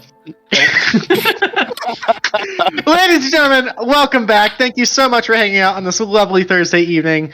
We are in the middle of the backstory mission for Ferdinand Scars, played by Mr. Casey M.O. Let's just fucking keep going, baby. So, you guys have just beat the shit out of Vander Finchers, one of the competing members in this Underground Fight Club tournament, and jacked his invitation. Vordon is currently singing with the bands. There's a bartender there. There's a bunch of beaten, smashed tables and bloody corpses around you. What would you like to do? There any leftover food on the tables? Oh yeah, there's like a half-eaten steak. There's like a charcuterie board on one of the tables. A lot of wine, a lot of liquor. He's just gonna grab the steak by hand and just take it over to the pangolin to feed it during the short rest. Alright, so no offense, but some of us got the shit beat out of them in that last one, so I'm going to double cast aid and everybody gets +5. Alright, so your current HP maximum is temporarily going to increase by 5. So just make sure you keep track of your original and then this modified one, because I've had it happen in the past where people don't know what their HP total was. So just make sure you're marking that on your character sheets, folks. You got it. Whoops, it's not Alright. 226. Gordy, didn't you say you owed me a drink? I do. Do you want... I have strawberry flavor. Do you want that? Like handing over a health potion? Yeah, that... I won't say no. Do you want strawberry flavored or strawberry flavored plus? Strawberry flavor's fine. Alright, so I'll hand over one health potion to Callie. Okay. I got you. All Thank you, right. sir. Appreciate it. Scars, what are you doing during all this? I'd probably just be kind of walking around looking at the drinks particular, see what they are, if they're just mixed drinks or whatnot. A lot of this place actually seems kind of ritzy. You do notice a few bottles of Red Dragonberry Crush, which is the sort of premier vintage of the Tealeaf Adventuring Company. Oh, did we lose stream? No, I think we're good. I don't. Oh, just on my end. Okay, my bad. I just got to refresh. Anyway, so sorry about that. You see a few bottles of Red Dragonberry Crush. You see there is a sparkling white wine, like a champagne from a vintage known as Santos. And then just your variety of, just like scotch and other, gin and tonics, other various cocktails kind of spread around on all the tables.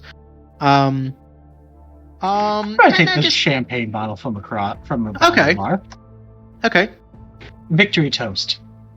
Mhm. One step to done. One more step to go. Do like Where's he a gonna little peek over? Can you shot make that a roll. double? I mean, it's free, so why not make it triple? You see the bartender just kind of like just minding his own business, just like rearranging some glasses on some racks, just not paying you guys any mind at all. He doesn't want to get the shit kicked out of him. He's just like, whatever. At this point, the band, which was playing like nice, like rehearsed songs, it's just kind of like got into this just like groove jam session. It's a lot of like free form. It's starting to sound like the bad kind of jazz that's just like weird time keeps and like just it's getting a little more progressive and free form, and it's just like okay, like the vibe is the musical vibe is definitely gone. Well, no time to lose. What time does this fight thing even start? We probably should get going, right? That works for me. So, Ferdinand, if you've got this invitation, if you would like to take a closer look at it. Yes, definitely. Very, very fine, fancy stationery. This at one point was a pristine invitation, but has since been defiled by Vanders Fincher. As you kind of open it and smooth it out and get some of the wrinkles out of it, you would see that it is a formal invitation to you're not sure if it's an event or a group, or it's a little unclear. It invites you to something known as the Theater of Blood. And there is a representative from across the Midnight Sea who is looking for the best of the best in bare-fisted boxing matches to partake in this Theater of Blood. And only a select few qualifiers will be invited to join them in the city of Umopo. It instructs you on a specific location underground beneath Kaedoria to meet with an individual by the name of Marla the Singer, who will judge and partake in these fights and choose and weed out the best from the best. Well, look sharp, everyone. We're in the main event now. I don't like where this is going. So, like, I don't know how this all works, but, like, is that invitation for all of us, or is it basically just get you in the door and we're spectators? Well, it's a +1, and me and Klang are only like half a person when we stand on each other's shoulders. So If you combine the three of us, we're one person. there you go. Four people dressed in trench coat. What's the problem? It's a Luke, Vordon, Gordy, and Klang in a trench coat. Luke, I have a new idea for a character.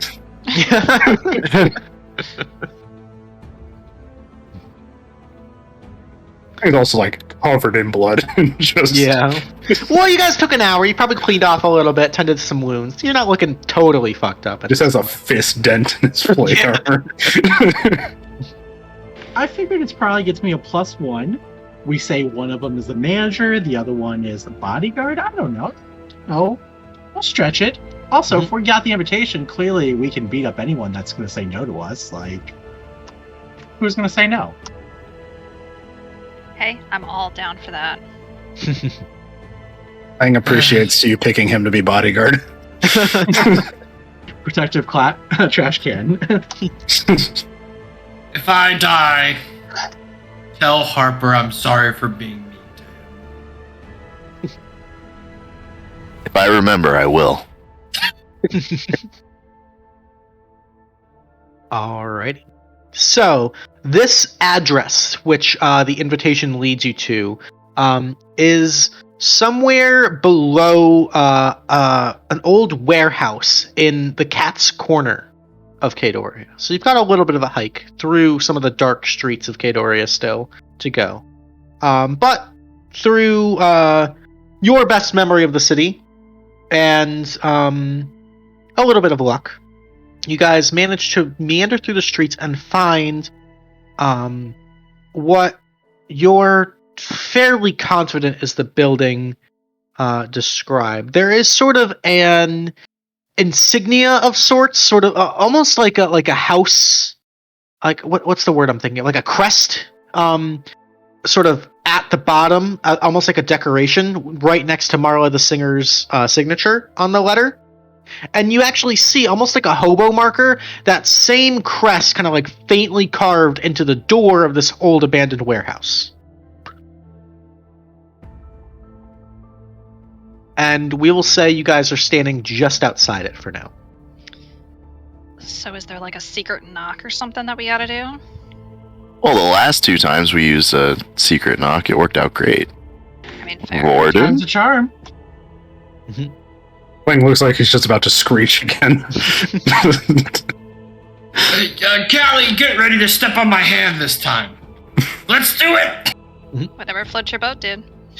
So you walk up to this door, shame. Vordon, and this door is actually unlocked. Oh. In fact, it's like climatic. barely hanging on its hinges. It seems like this dilapidated, abandoned building has seen far better days. I still want to use it. All right. You kind of take the key, turn it, and this thundering boom echoes throughout the streets of Kaedoria. You see like a few birds kind of flap off in the distance. And as that kind of like ringing echo, that like slight bit of tinnitus in your ears begins to fade, and the door opens, you see there is a singular, sort of like cloaked individual standing under a singular, like almost like a spotlight in this old abandoned warehouse. Kind of like pauses a moment and just kind of turns to look back at the 5 of you. The face kind of obfuscated by this like deep traveler's cloak. It's kind of just a shadow behind the hook. Doesn't say anything, just turns and looks in your direction. So we got invited, as I put the invitation up and wave it. Name? Vander. He pulls out a list from a pocket, and you can see he kind of like pulls the hood back, and you can see there's this half-orcish individual, kind of like the lower tusks, shaved bald head, kind of looks over this paper. You get the sense that he might not know how to read just by looking at him, but he kind of like files through it, kind of looks at you, looks at the paper, looks at you, looks at the paper, crumples up the paper. You don't look like Vander.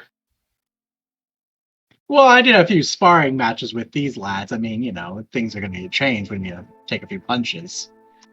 We've let him off the drugs recently because we want him fresh and like totally ready for the fight. Drugs changes people, man. Cast suggestion. Gordy takes his robe and kind of... Oh, never mind. So he's gonna make a wisdom saving throw.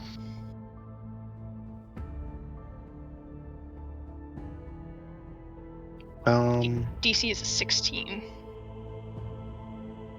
That's a fail. You kind of see this like wash of magical energy over his face, and his expression kind of goes a little more concerned and like, oh, right, okay, yeah, Vander, looking good, buddy. Happy you're feeling better. I just have to ask as a formality, who you here to see? Taking a shot at the champion. It's protocol. I just need the name. Mao.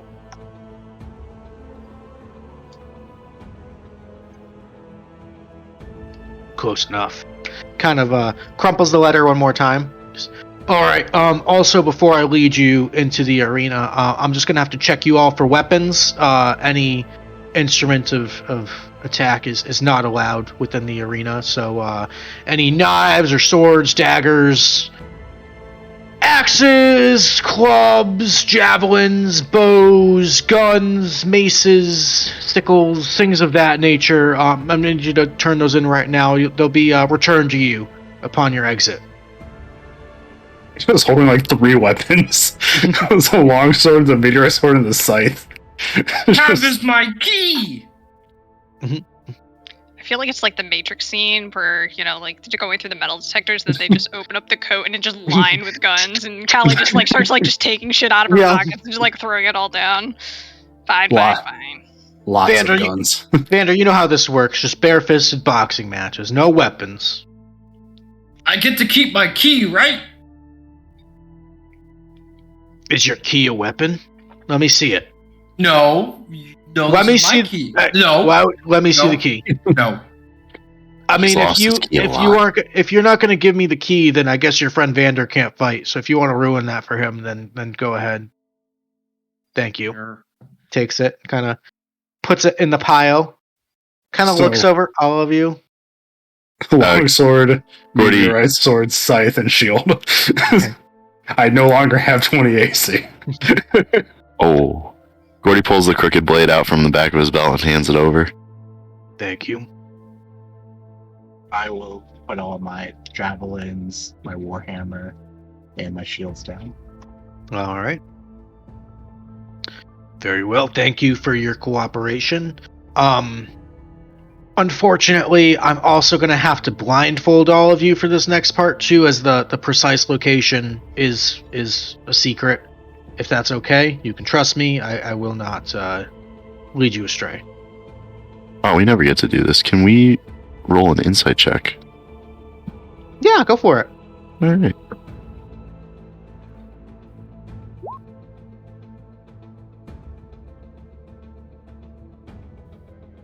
Just one or Anybody who wants to can roll an insight. Callie's totally fine with being blindfolded. She's used to it. Okay. All right. 17.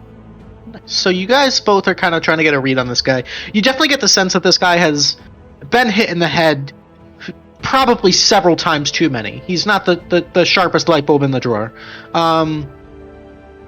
But his body language and his tone suggests like a strict loyalty to, I guess, the system or whatever his orders are. He is just following them to the T as best as he can.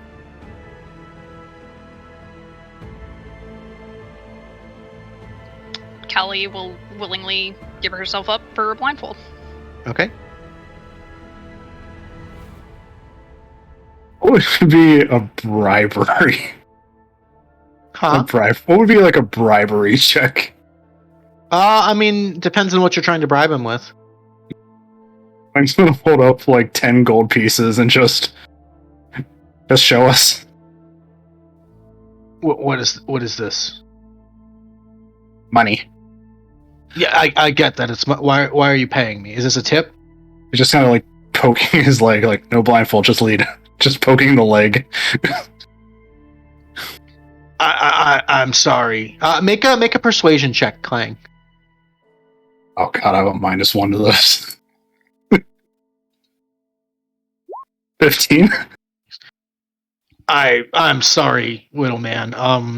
I can't accept your money. It's just the rules. I don't make them. I just enforce them.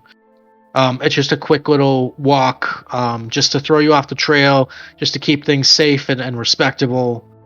I promise everything's gonna be okay.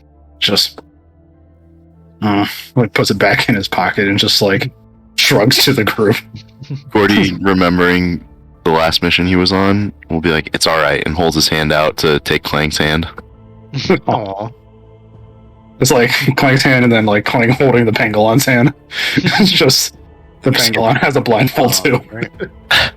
All right. So he pulls out a number of small, basically simple rags, like burlap sacks almost, like little strips of burlap, and kind of hands one to each of you. So to blindfold yourselves, he's trusting you. And he kind of sits there and waits patiently for each of you to put on the blindfold. making me do it myself, okay? It's not how that usually goes. Jesus. I know what you mean. And Gordy puts the blindfold on. And is still- Clang thinks he's looking in her direction, but he's looking the complete opposite way. I love it. I am going to telepathically send a message to Scars. Okay. I'm gonna try to remember where we're going. Remember the steps and turns. I think. Okay.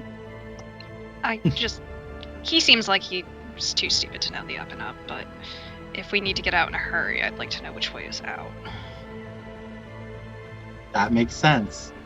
If I think it, can you hear me? Yeah, I can hear you. That's Amazing, isn't crazy. it? Yeah. Those bangles are awesome. I'm gonna kind of just pull my scarf up above my eyes like this and see if that works.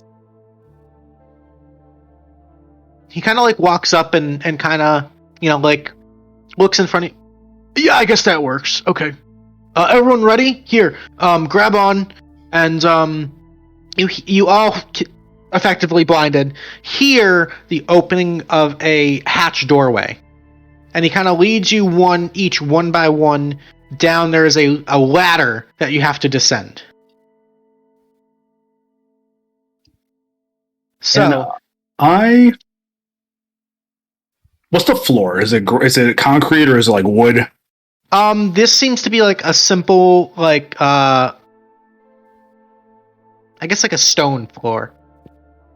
I sleight of hand as I'm trying to get down the ladder to leave claw marks Okay. like on the floor to kind of indicate like where the hole is. Sure, yeah. Make a sleight of hand. Easy 21. enough. You kind of like quick little, almost like on like shuffle step, which you might do if you're off balance from being blindfolded. You feel pretty confident you left a mark. But as you climb down this ladder, it's this kind of like mildly terrifying experience because you have no idea how deep the ladder goes, and you're just kind of like taking the next step, never actually knowing when your foot's going to hit the ground. It's just the Dark Souls with the helmet sliding down the ladder. Yeah. Dun, dun, dun, dun, dun, dun. It's not very deep. It's maybe about 30 feet down or so. And this individual begins to lead you through a series of tunnels. Callie, if you would like to, you can make a survival check at disadvantage to try to memorize where he's leading you. Alrighty. Alright, 13. Over the next 45 minutes or so, he leads you through various tunnels. You hear the sounds of keys and opening doors. And Callie, you're trying to remember, okay, left, right, left, right, left, and through this you realize he is intentionally leading you around in circles, and it completely throws off your sense of direction to the point where you're like trying to like mentally trace this map, and you're just like, wait a minute, that doesn't make any sense. Mm-hmm. After about an hour or so, he unlocks one last door and says, all right, we're here, you can take off the blindfolds. Best of luck. Right that way through that door. Inside you'll see Marla. She's the one that'll be running the show here. Oh, I almost forgot. And he kind of like opens there's like a rather nice armoire to the side, and he opens it up and pulls out this like kind of like rather like shiny, glossy, like green velvet robe. It looks almost like a big, oversized, like almost something like a boxer would wear. And he kind of grabs it off of a hanger and goes, there's only one left, I suppose, Vander, that's you? If I must. If you want, it's like a... No, I insist. I'll take it. All right, here. And he kind of like actually helps you put it on, and kind of like, the giant collar like over the shoulders. It's kind of like this like big almost very, very snug, very comfortable, very warm robe. And I will drag you guys to the next map.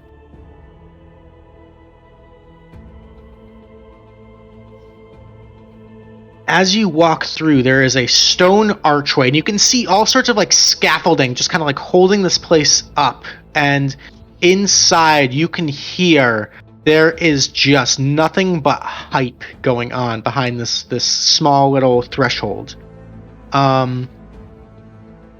As you step through, you can hear sort of this sourceless music, almost this like underground, like almost like a hip hop beat, just kind of providing this like booming rhythm that's kind of setting the tone, like filling everyone up with energy. You kind of feel that slight rising in your chest, a mixture of adrenaline and anxiety kind of coming through as you step through one by one through the threshold. You can see there are small like oil lanterns providing like this like kind of eerie underground light here, and it appears there's a very makeshift kind of packed earth fighting ring in front of you. In the middle of the conversation, kind of stops, holds up a finger, turns and looks as you enter, kind of stepping under the rope into the center of the ring, is this hulking, massive, probably close to 8 foot tall, kind of pale gray-skinned Goliath woman. She's got sort of like this wild mane of black and gray hair, these blackened eyes. Kind of picture like a mix between like Bellatrix Lestrange and Yasha kind of vibes. Like that's kind of the facial expression we're going for.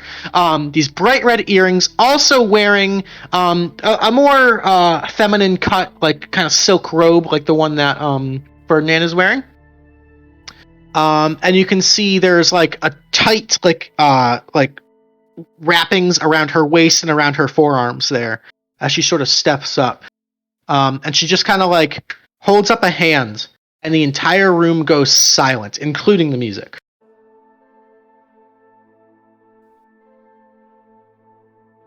And she just waits.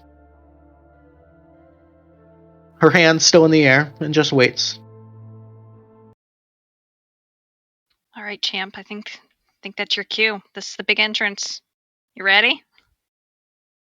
Born ready. Go on, my guy. You're a fighting machine. You got this! Just hit him with the left and hit him with the right. Give him the old doozy dabble. Do you even know what you're saying, Vordon? No! I read it in a book. My book? No, your book got me into big trouble. Yeah.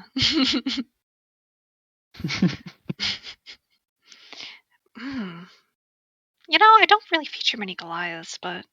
It'd be worth it. Yeah. Name? Maybe a vampire? Vendor. Make a deception check for me.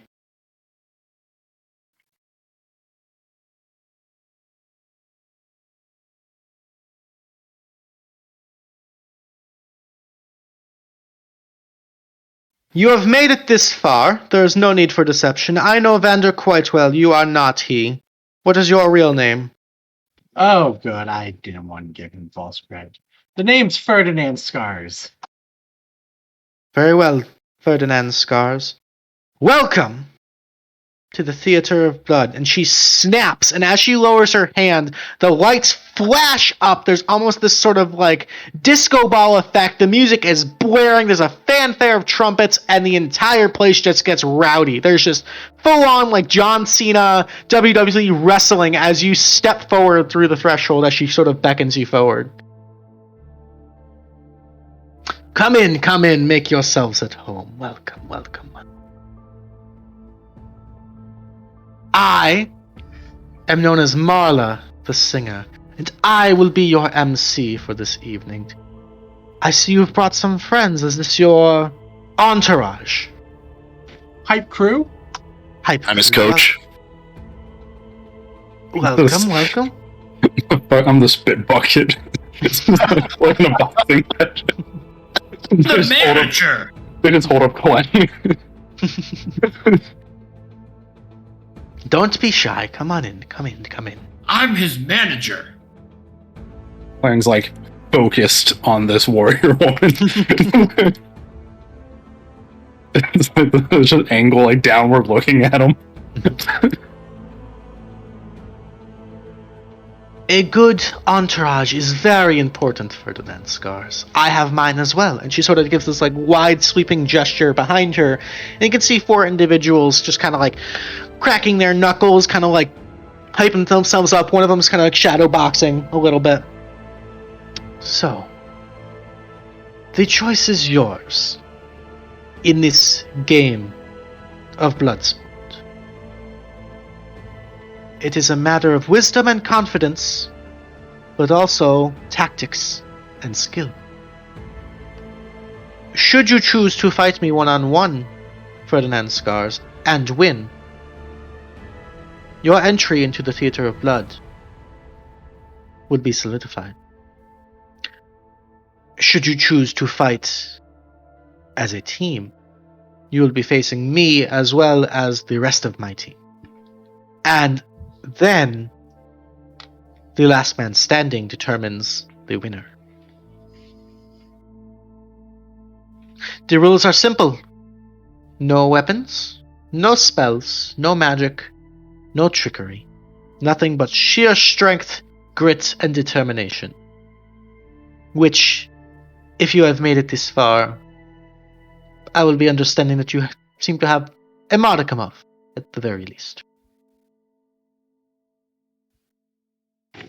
I don't have a lot of wisdom, but I got a shit ton of confidence. So, I'm totally okay with my 5 versus your 5. Granted, I still think it's unfair for you. You wound me. Now I'm going to Mr. cast Scars. that as vicious mockery.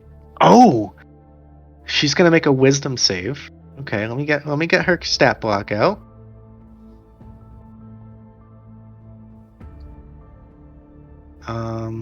Wisdom saving throw. That's one of her proficiencies. That's a natural 1. You actually catch her off guard, and go ahead and roll your damage. Got him! So she takes 1 point of psychic damage, and you kind of see her. She kind of shrugs. Very well. We will fight one at a time.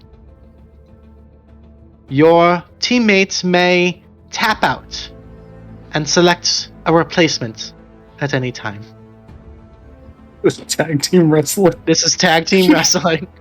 Oh man, I can't wait for Pang to get the tag in. This is going to be The Dudley boy! You're literally going to hit him with Klang as a trash can. Very well.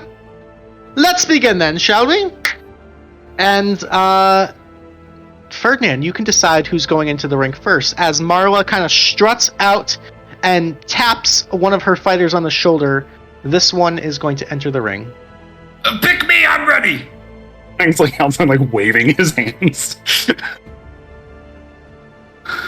Vordon, Yes! I believe in you. Ah! Capture, hope you learned all the punching today. I believe in you. Thanks, boss. Let's do it.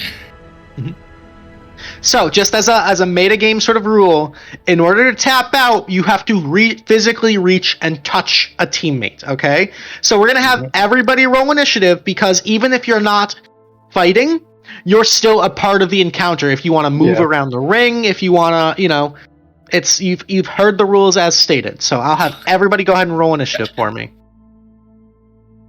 I don't know why that did with advantage. It shouldn't have, so I'll give you the 6. Okay. Yeah, that's weird. Okay. So that's them. Luke, What's quick up? question. What's going on? I'm still wearing my robe. Your robe? Yes, you are. Okay. Are you okay with that? Yeah, that's fine. Okay. Oh, it's a hardcore match now, isn't it? Yep. We're getting Monday Night Raw, baby. Alrighty. Okay, so all of the initiatives are in. Did they take my ring? No, you do have your ring. Let's go! Yep. Oh god, this is going to be amazing. So, Marla holds up her hand one again and kind of like twirls. You can see there's like maybe a little bit of spellcraft going on here just for the ambiance. And the lights go dim except for a single spotlight right above the ring, providing this light. She yells, "Begin!" Callie, as this is happening, what are you doing? And by all means, if there's nothing specific you want to be doing during this, you can just say pass. Like, anybody can just say pass during this if you're not actively in the ring.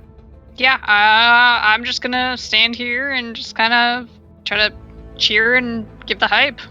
All right. That'll bring us to Scars. Anything? I'll do a bardic inspiration. Like, go team, go. Okay. So, Vordon, you've got 1d6 that you can add to any attack roll, ability check, or saving throw.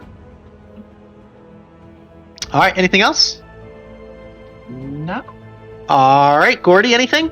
Gordy just kind of clambered up onto not onto the top rope, but onto the corner. And he's like, kick his ass, Vordon. All right. Nice. You hear the other ones kind of like cheering him on and everything.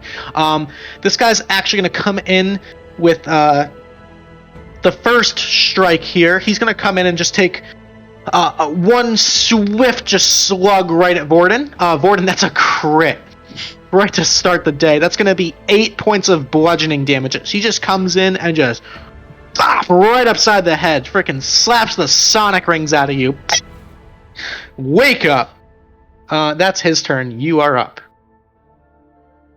That wasn't too bad. Klang, anything? No, he's just gonna ready in action in case they get closer to me upon this rope. All right, Vordon, you're up.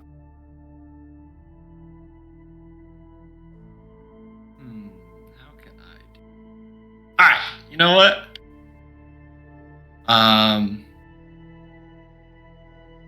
Vordon's basically just gonna use his speed and his nimbleness to his advantage here. Okay. So he's gonna quickly. So he's facing me, obviously. So he's gonna quickly do a little roll through the guy's legs and get through the back of him. Okay. So bonus action, disengage, whatever. Sure. I mean, you technically wouldn't even need a bonus action there. Cool. Yeah. And then basically, I'm just gonna throw hands at the back of him. All right. So you can make an unarmed strike. So that's going to be basically just a strength check. Okay. Yeah.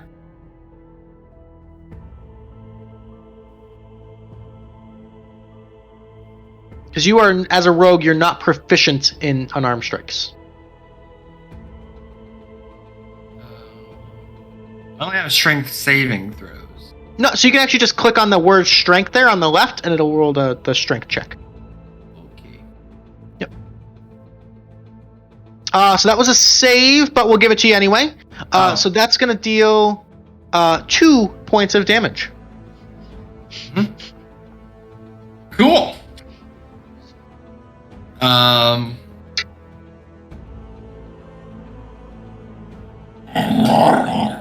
Thanks, Phil. Phil's motivating me. That's it. All right. Marla's going to pass, Callie. Callie is just gonna. I'm gonna just kind of move over here. Okay. And I will. That'll be it. Okay. Scars, anything? I'm gonna ready an action, so like if he comes to rope, kind of hold him. Okay. Him, like I've seen. Cool. Gotcha. All right, Gordy, anything? Gordy's gonna move down to here. Okay. And just go, shake it off, you got this. Alrighty, his turn, he's gonna go. He's going to attack. That's a 21 to hit. Yep. For 7 points of bludgeoning damage. Okay. And then he's gonna spend a key point. He's gonna do a flurry of blows for another unarmed strike, which is a 22 to hit. Okay. That's another 7 points of bludgeoning damage. Okay. Right, Klang, anything? It's just, are there rules for the people who are outside the ring? Like, Yeah, you were told. You were told the rules. And we can, because my lizard brain wants me to send Klang flying into the 3 other guys that are on the other side of the ring. So, Whatever you want to do. Whatever you want to do. From the far rope. yeah. From.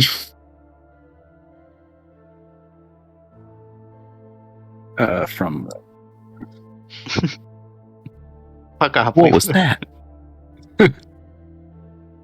So yeah, I wouldn't be able to get it unless I dashed, but. Yeah, he's just gonna start making his way around. Okay. Alrighty, Vordon, you're up. Wanted to like suicide dive through the ropes to hit the 3 guys on the other side. Is it an action to tag in and out? You just have to use your movement to get adjacent.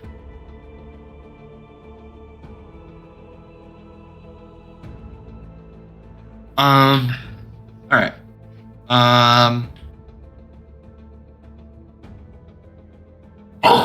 Same, Phil. I'm gonna. Yeah, growl at him. Yeah. Let him know. Yeah. Alright, so you know what? Same thing. I'm gonna dive through his legs. Okay. I'm gonna punch him. I'm gonna go for I'm gonna go for the dick punch. Okay, go ahead and roll a strength check. A 16 will hit, so that's 1 point of damage. Alright, and then bonus action dash. Okay, he's going to take an opportunity. Do you mean disengage or dash? Disengage. Okay, so you kind of tuck and roll, get a dick punch in, run over to Scars. Would you like to tag out? I'm tagging for hand. Alright. Alrighty, so you guys swap places. Alrighty, that'll be that. Marla's gonna pass. Callie, anything? I will throw an inspiration on Scars, Okay. and then I'll pass my turn. Alright, Scars, you're up. I'm gonna do like a running knee kick. Which Okay. would be a punch and then, or bonus action rage. Okay. Run, do a knee kick kind of thing. Okay. 22 to come in for 9 points of bludgeoning damage. There you go. Nice strike. And I think that'll end my turn. You already used your bonus action for the rage. Yep. Okay, yeah. Cool. Gordy, anything? Gordy's leaning on the ropes and he pumps his fist. He goes, "Yeah," and turns back to the guys behind him and goes, "I taught him that." That's it. Okie dokie. This guy's gonna go, kind of taking that hit, looking a little bit surprised. He is going to, we're gonna go for an unarmed strike, which is a 22. That hits. So that'll be 4 halved to 2. And then he's actually gonna, he'll risk the attack of opportunity. He's gonna back up a little bit. He's not tagging out yet, but he's kind of like backing up, just like punching and then kind of like leaning back. So that'll be 6 points of bludgeoning on him. Very nice. Would that also with the wolf be advantage? Technically no, because you don't have an adjacent ally. Ah, you're right. Yeah. Alrighty. So that'll be it for him. That'll bring us to Klang. Klang's gonna. Yeah, get down to there. Okay. Excuse me, pardon me. Alright. Anything else? Yeah, I'm actually just gonna dash. Okay. This like right here is still outside the ring, right? Yep, that's still outside. Yep. Klang's gonna go here. With I guess the action to dash, and then he'll stop in front of him, action surge, Okay. and just and scream for Draconic. Okay. So all of these guys. Okay. I dig it. And then he'll just kind of stand there. Alrighty, Vordon, you're up. Alright, I'm gonna use the healing potion here. Okay. Bonus action, use a healing potion. Yep. Say the magic line, Luke. 2d4 plus 2.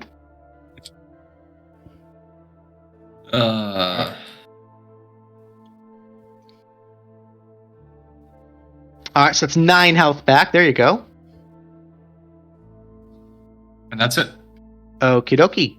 Marla is going to walk over and just kind of like looking down, looming over. He's looking up, like, dumb smile on his face.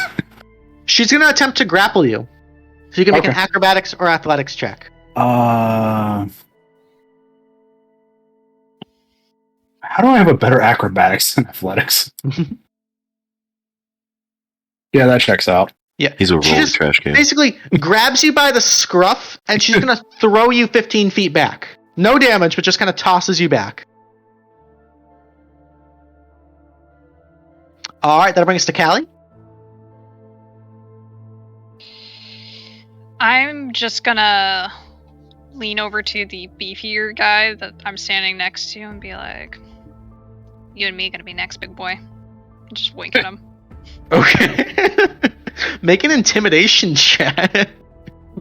Persuasion. I don't know how that sounded. All right, he kind of is confused. Boner. I don't know. He's. I don't know how he would take that.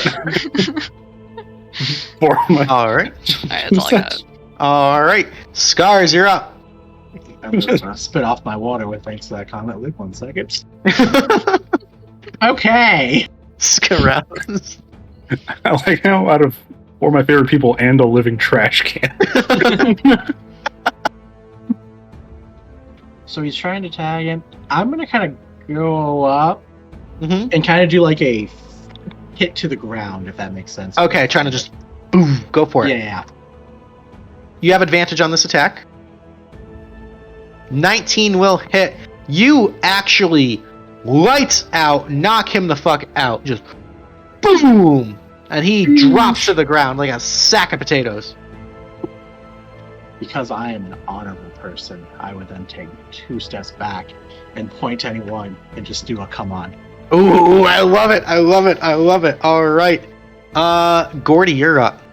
So Gordy just watched his wonderful trash can friend get thrown, Mm-hmm. and that hurts him. So let me do some math real quick. Yeah, he's gonna. Oh, hang on.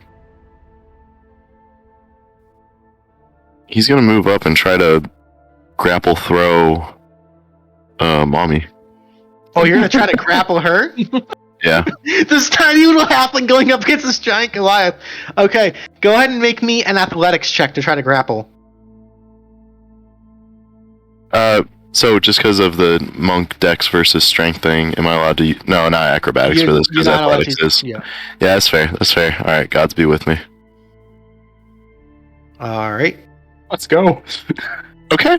You go to like bear hug, and you're like so confident. You like full send go to grapple her, and you like blink and your arms whip, and she's standing right in front of you. Like, how could you have missed? You're not really sure what the hell just happened, but she's standing there, and she's looking right down at you, and she looks fucking pissed.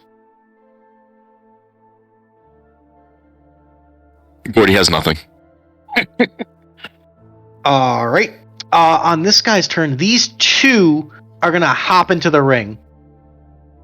So that's 10, 15, 20, 15, 20. 2 of them are coming at you, Scars. They've both got 2 attacks. So first attack against you, you attacked Reckless, I believe, right? No, I did not.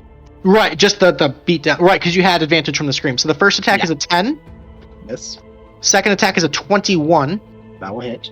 All right, so that's going to be 5 halved to 2 points, and I need you to make a Constitution saving throw.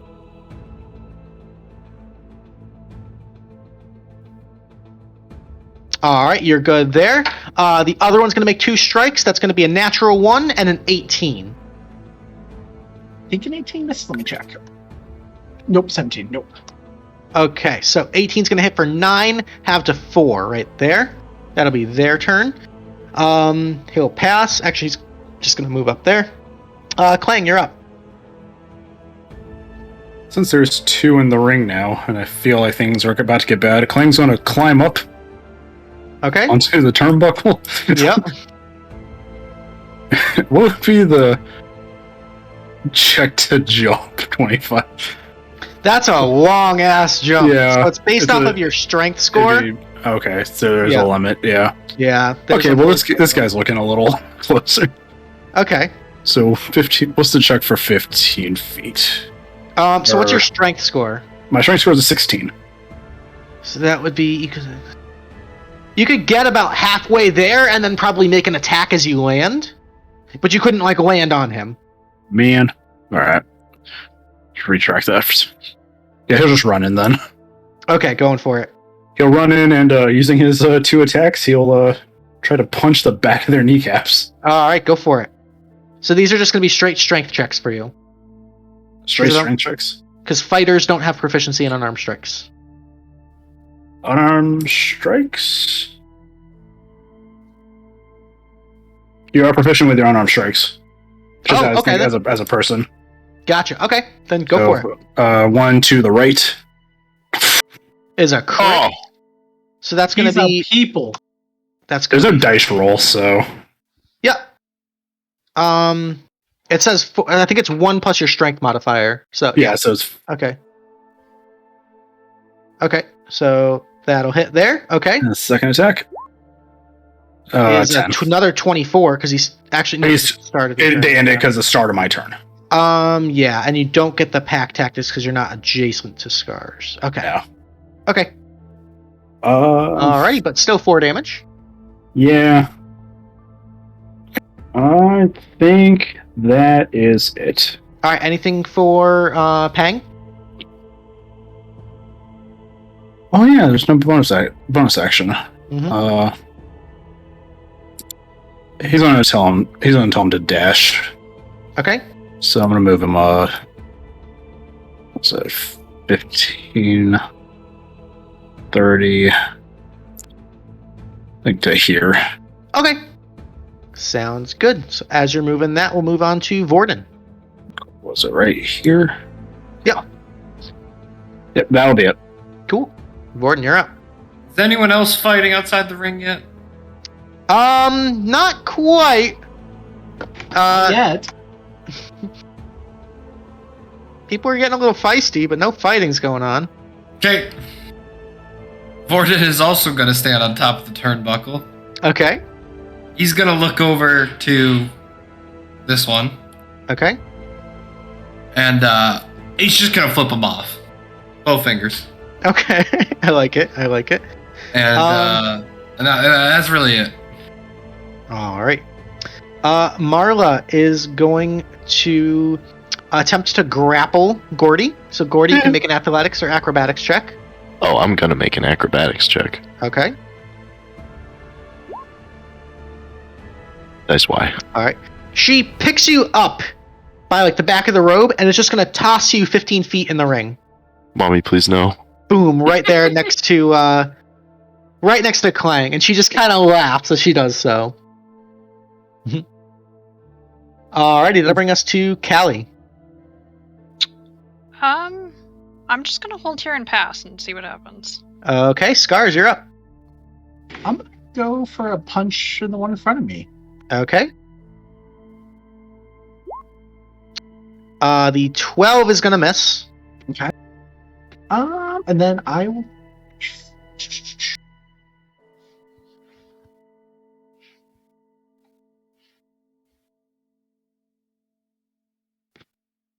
I think I have one more bardic inspiration.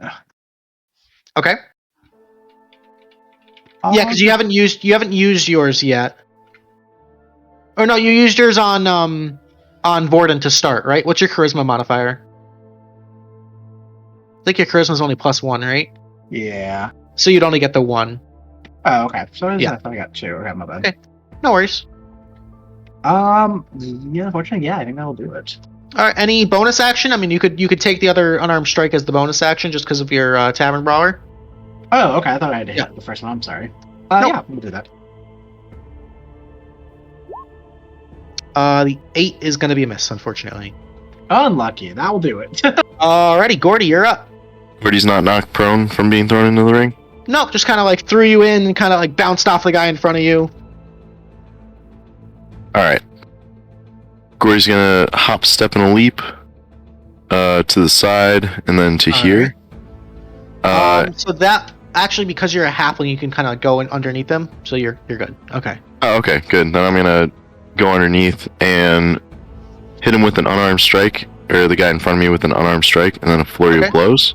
Alright, so 3 attacks. 17 will hit for 6. 22 will hit for 6. And the 19 will hit for 7. Very nice. Alright, let's do it. Chipping away at that guy. Let's go.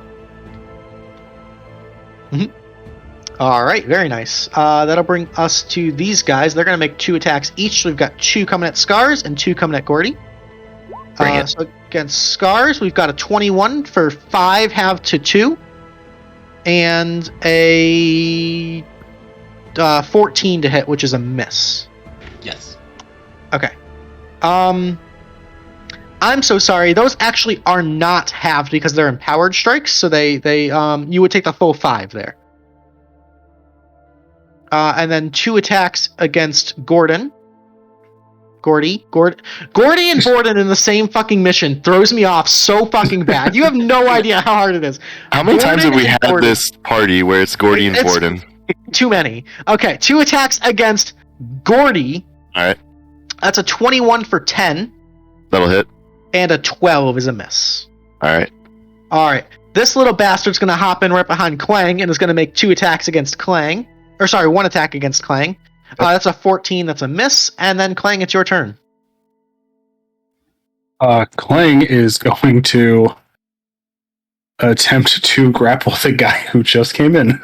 Okay, go ahead and make an athletics check. He's going to make an acrobatics check.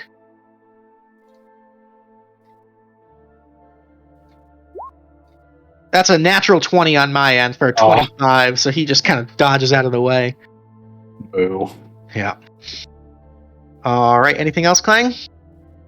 Bonus action.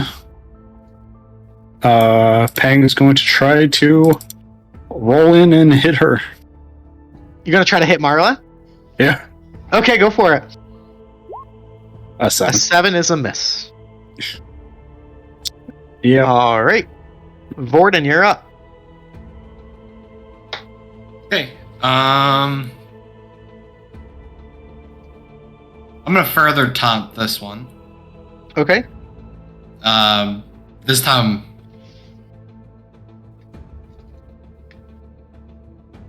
Alright, make an intimidation check.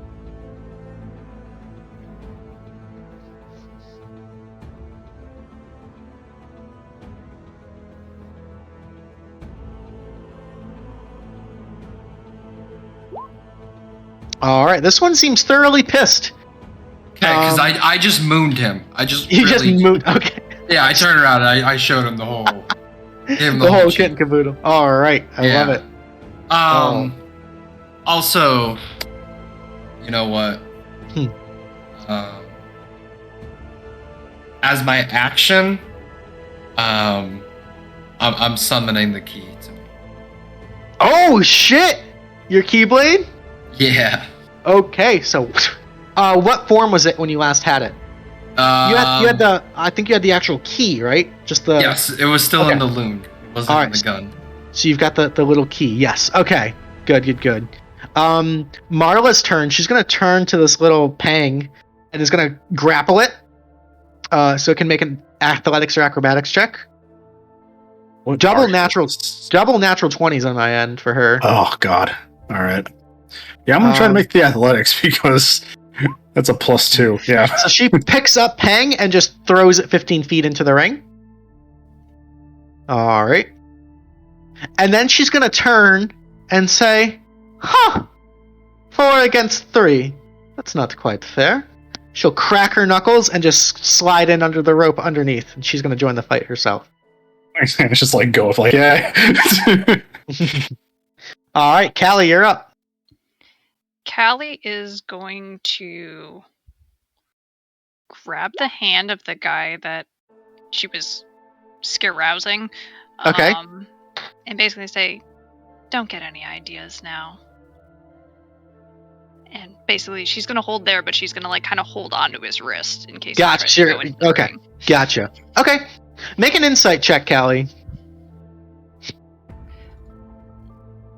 Alright, insight. I don't know. He's more focused on Vordon right now. You have no sense if he's trying to get into the ring or hurt Vordon or what. You're not really sure.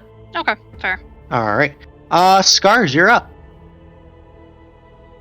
It's not the best use of my turn, but I want to do it.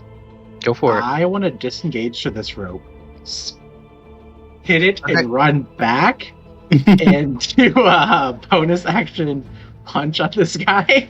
I'll give it to you. Sure, I'll He's give it to you. Superman punching. Or the clothesline, the people's elbow kind of thing, whatever. All right, I like it. 18 gets in there for 6. All right, first blood on that guy. Let's go! Nice. Getting the damages in. That will do my turn. All right, Gordy, you're up.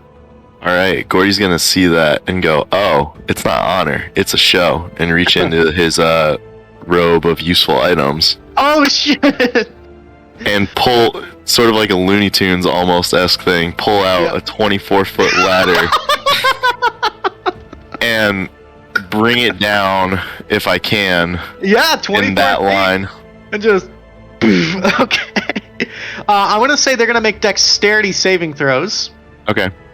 Kind of weird. I don't know how to rule this, so they're gonna make dex saves. Can we do proficient it against my ladders? keys? Can we do it against my key save? Yeah, we'll do that. Okay, so my key save is 8 plus 12. Alright, well, that's not the best. All right. And then Marla's gonna make one. So your save is a 12? Mhm. All right, so the first one dodges out of the way.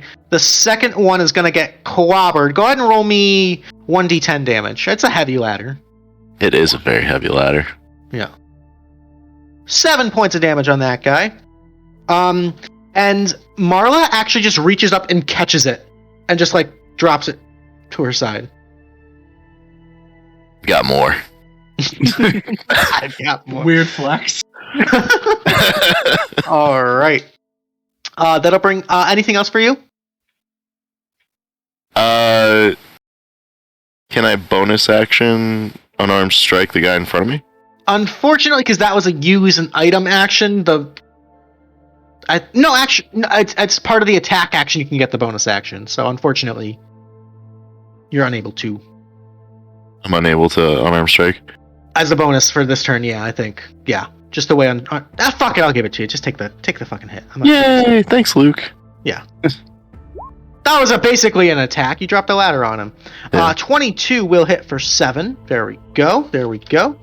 All right, it's now their turn. So we got 2 attacks on Scars and 2 on Gordy coming in hot. That's a 9 and a 14 on Scars is a miss, and a 14 and a 13 are gonna miss there. So you guys are just trading blows, dropping ladders. You're like bobbing and weaving, blocking shots. These guys are trying to just wear you down, and they got nothing. This little guy is gonna go take a shot at Klang. Klang, that's a 12 to hit. That's a miss. And Klang, it's your turn. With this guy coming in to hit me and missing, Klang's going to. Where's the ladder like laying? Is it more It's this shirt, like right like that kind of? it's like here, Okay. pretty much. Yeah. Yeah. So Klang's going to sidestep from that punch, and I'm going to try to grapple. I'm going to try to grapple him. Which one? This guy. Okay, go ahead and make an athletics check. He's gonna make an acrobatics. Come on, man. I got a natural 1 and a natural 20 on that roll. All right, so he manages to dodge out of the way. Damn it. Bonus action. Gonna command Pang to. Probably gonna take an attack of opportunity from this guy above him. No, you wouldn't. 'Cause He's you're gonna still- come in and Oh, gotcha. Okay. Yeah, that guy will take the swing. It's an 11 against Pang. misses. Okay, and he's going to take the And- swing against this guy. Yeah, 24. 24 for 7. There we go. Big damage. Yeah. All right. So that's it for Klang. That'll bring us to Vordon. All right.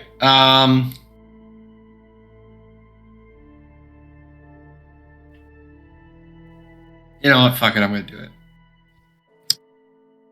I can't believe it. Is this guy?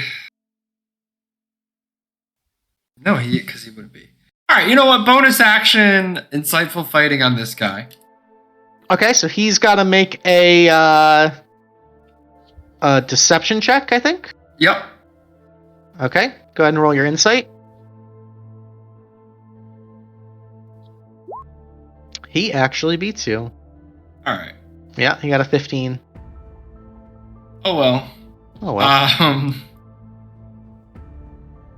Can I jump off and hit him with the Keyblade? Absolutely. All right, I'm doing it. Gordon from the top rope. My God! All right, the 9 is a kind of miss, unfortunately. He just kind of like steps out of the way and just looks at you like, the fuck, bro? Like, I fell. I'm sorry. all right. So we'll put you like right there. Okay. All right. You see Marla yell, "No weapons allowed!" And she's just gonna like Superman jump up, almost fly up about 30 feet. And then is then going to like spike down, land, and come down and just like Falcon Punch right at Vordon. So we are going to use Sky Strike. Flies a number of feet directly upwards without provoking opportunity attacks at any point during this movement. It can make unarmed attacks with advantage on its attack roll. If the attack hits, the target moves with the fist during this movement. Okay, so yeah, she's going to make 3 attacks at advantage against you. So the first one is a 17 for 9. The second one is a 20 for 9. And the third one is a 23 for 14. So that's going to be a total of 32 damage on you, Vordon. Vordon's down. Yeah, so she just runs up and just like, just puts you in the dirt.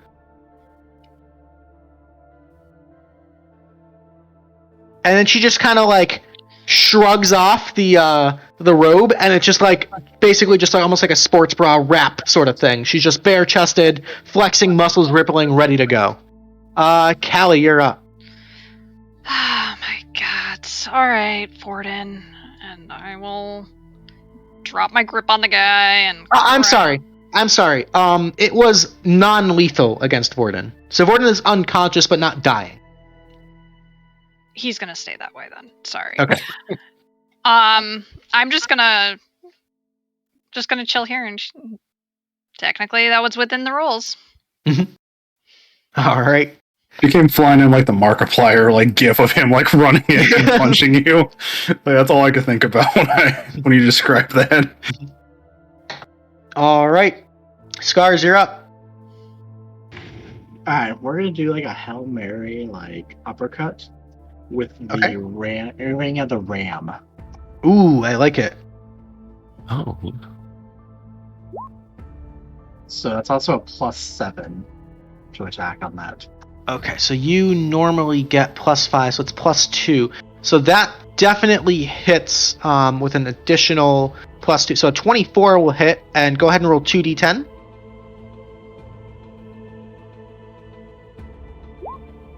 So that's 7 points of damage on this guy. Okay. And Nice. then I will do a little bonus action jab. Okay.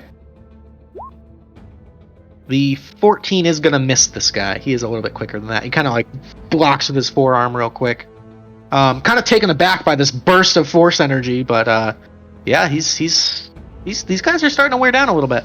And I think he's also gets pushed back a little bit. See. Correct, yes, by 5 feet per charge. Yeah, okay, cool. Alrighty, anything else? Nope, I think that's it. Alrighty, Gordy, you're up. Where's she facing? She's facing Vordon. Yeah, so I mean, facing isn't really a thing in 5th edition. Oh, right, yeah. Yeah. Alright, sorry, 3.5 brain. No worries, no worries. I'll hold on to that for now. Okay. That's gonna be really fun, though. Fuck it, Viewer's Choice Poll is live, folks. Get those votes in. We're gonna double unarmed strike on our man here. Okay, go for it. Add advantage. 23 is going to hit for 6. Alright, gonna do another one. Okay.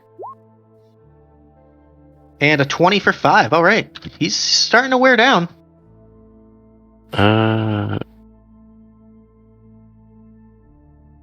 And that's gonna be it for right now for Gordy. Okay, their turn. We're going to do step up. We're going to do 2 and 2. So against Scars, we've got a natural 1 and an 18. That hits. 18's going to hit for 8. And then against Gordy, we've got a 14 and a crit. The crit's going to get in there for 14 points of damage. Nice cheap shot, kind of like a lucky hook, catches you right under the jaw. Kind of see a flash of white for a second. That one definitely rocked you a little bit. He's spitting a lot of blood right now. Yeah.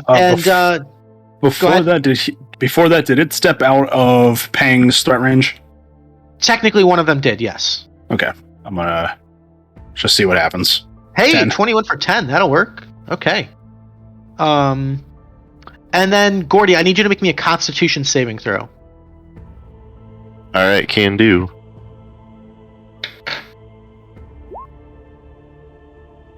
Alright, you are spinning, but you're not stunned. You're just dazed. Okay, this little guy is going to go. He's going to take 1 shot at Klang. That's a 13 that'll miss. And then, Klang, your turn. So quick, since they don't say anything about companion rules, do we want to say that a Pang reaction will use mine going forward, or does he have his own reaction? I think he would have his own reaction. Okay. Yeah. Just set in precedence. No, New that's rule good. set. He has his own reaction because he can be targeted, he can be killed. Yep. Not like a spiritual weapon. Yeah. I want to keep trying this wrestling thing. This guy in front of me, I'm going to try to grapple him, even though I don't. Okay. For some He's reason, gonna I did not pick proficiency in athletics. Yeah, you're just a small little totodile trying to grapple onto these like big like pro wrestlers, and it's not going well, unfortunately. Just like trying to. Bonus action. He's going to have Pang hit this guy next to him. Okay. An 8. 8 is going to be a miss. Yep. All right. Vordon is unconscious. Marla's going to go. And she is going to, let's see.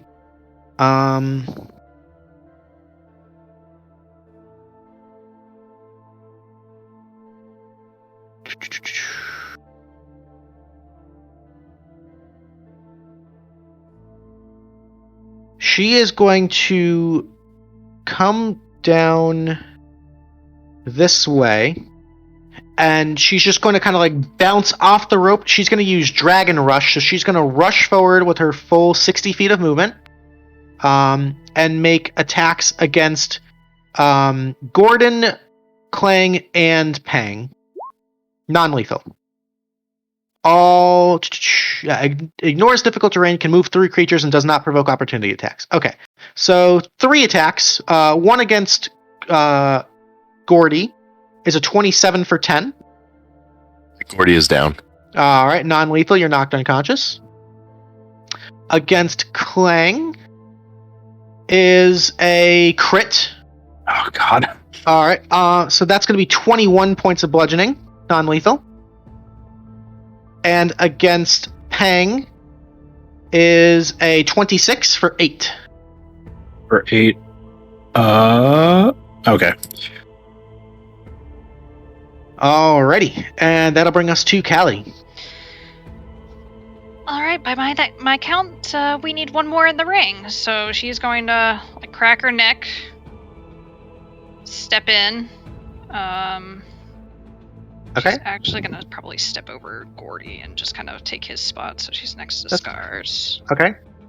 I don't want to cover up his token, so maybe I'll just go back there for now. That's fine. We'll do works. Put me in the body pile, Luke. The body pile in the bottom left, yes. Bonus action, she will rage, and instead of using her tail form, Okay. her claws are just gonna get bigger. Ooh, there we go. Interesting. And she is going to rip into this guy in front of her. Okay. And fuck it. Oh no, I don't need a reckless since he's right next to me. 27 will hit. Does that get the shadow damage? It is a claws? weapon attack. You're right. Okay, so that is 12 points there. Yep. And then we will do a second attack. Okay. And that's a crit. Oh, fuck. Okay, and that drops him. Nice. Alright. That evens it up. And that'll be my turn. Okie dokie. Good fucking turn. That'll bring us to Scars. I'm gonna punch the guy in front of me. Go for it. And we're gonna use the last charge of that ring. Okay, so +7. So that would be a 25 to hit, and that's 2d10.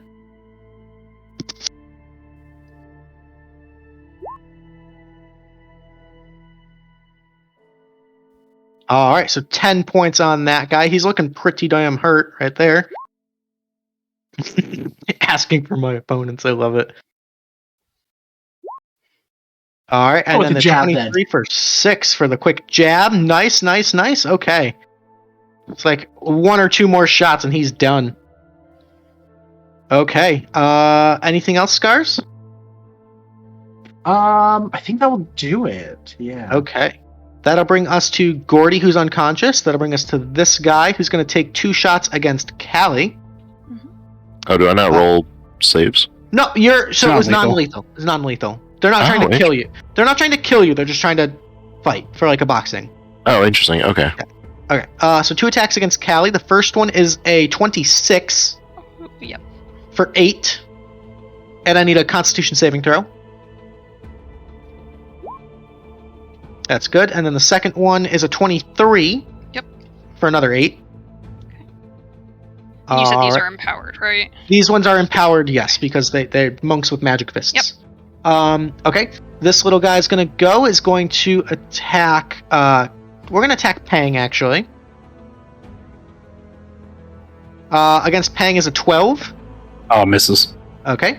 And then Klang, you're up. Alright, he's gonna try to punch this guy with first attack. Okay. Roll 11. 11 is a miss. Okay. He's gonna tell Pang to ball up. So Pang has a full cover, Okay. So and then he's going to use Pang to vault the rope and try to punch her with a Superman punch. go for it. Kind of like stepping up and Yeah, go and then for it. flying out of the ring and just I love throwing a it. punch. I love it. 17. 17 is going to be a miss. You're just like going like, ah, You actually connect, and it's just like dink. Like she is ripped. Like her unarmored defense is crazy high. It's going to hit a punch, and then as he's like falling, it's going to be like a caress just down the abs. It's going to I hit love the it. ground with a thud. Just Alrighty. Yeah, that's it. But he's Vordon in is full unconscious. cover. She is going to move up and around, and she is actually going to use her recharge ability. She's going to use Quicksilver. So each of you, Ferdinand, Callie, Klang, and Pang, each take a hit. There is no attack roll. It just, you automatically get hit. As she like flash steps around this arena so fast that you cannot keep track of her, each of you get hit. Scars, you're going to take 8. Callie, you're going to take 9. Klang, you are going to take 9. And Pang is going to take 11. Pang is unconscious. Alright, all non-lethal. Yep. Is that 8 halved or just 8? No, those are flat numbers. Okay, cool. Her fists are empowered as well. Gotcha. Okay. All right, Callie, you're up. All right, we're gonna go at the guy in front of Scars. Okay. Alright, claw.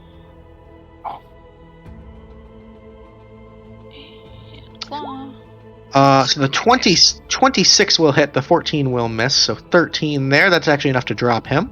Okay, so yeah, but then the next one will be a miss. The next one would I'm miss, gonna yeah. I'm gonna step over that guy and just make sure I'm engaged with her. Okay.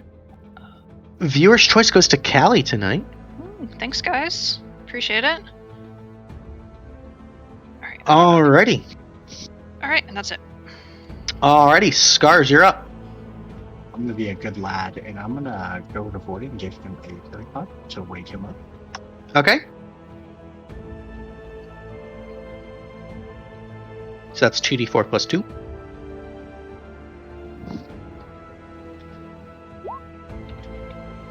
All right. I apologize. So that would be 4 health back. So 4 health back to Vordon. You are conscious with 4 health.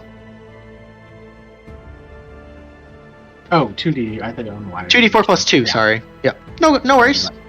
Alrighty. Anything else? I don't think I have any bonus actions. No.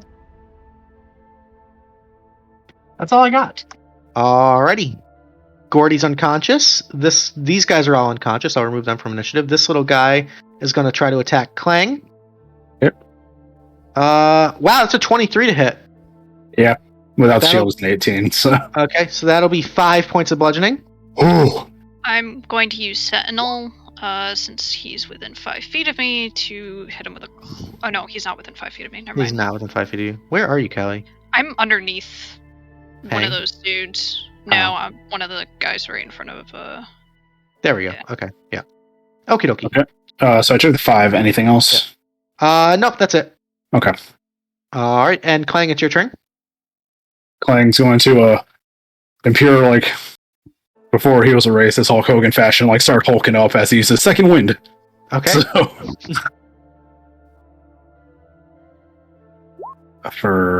is that? Oh God, it's only 8. Yeah. All right, yeah, that's a Alright. bonus action, and then it's gonna hop on in and throw a punch at the guy next to him. Okay.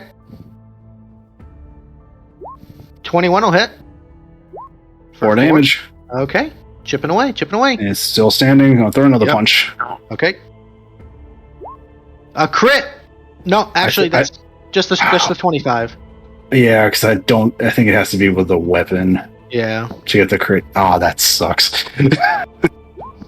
Another 4. Another 4. Okay, chipping away, chipping away. Yeah, that'll be it. Alright, Vordon, you are conscious but prone with 4 health.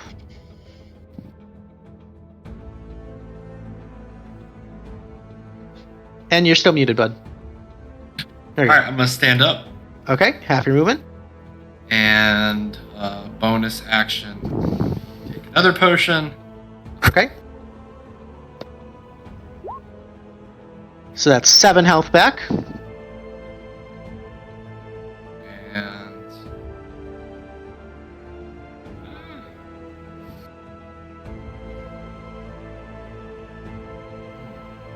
And I think that's it for now. Okay. On her turn, she's gonna roll to recharge. She does not recharge. Alright, she is going to lay into Callie with 3 attacks. Okay. So first attack is gonna be a 25 for 7. Okay. And I need you to make me a Constitution saving throw. Ooh. Alright, you are stunned. Mm-hmm. Second attack at advantage is going to be a 26 for 6. And third attack is going to be a crit for 19. Okay. Alrighty, Callie, on your turn, you are stunned. Mm-hmm. Scars, you're up. Alright. I'm going to go here.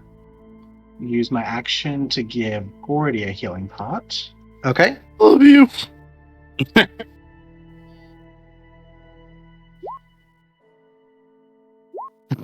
Oh, Alright, that's rough. That's 5 health to Gordy. I'll You are take it. Conscious or prone. Okay. And then as a bonus action, I'm gonna go for a jab. Okay. Was that supposed to be 2d4 plus 2? Yes. Sorry. So another d4. Yeah. It's sad. I literally just rolled this and I still screwed it up. It's all good.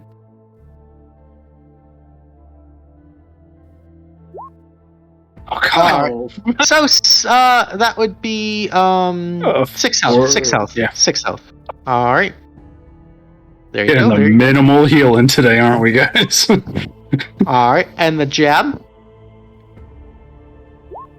is a 24. She is going to use her reaction. So she is going to use Supreme Parry to increase her AC by 5.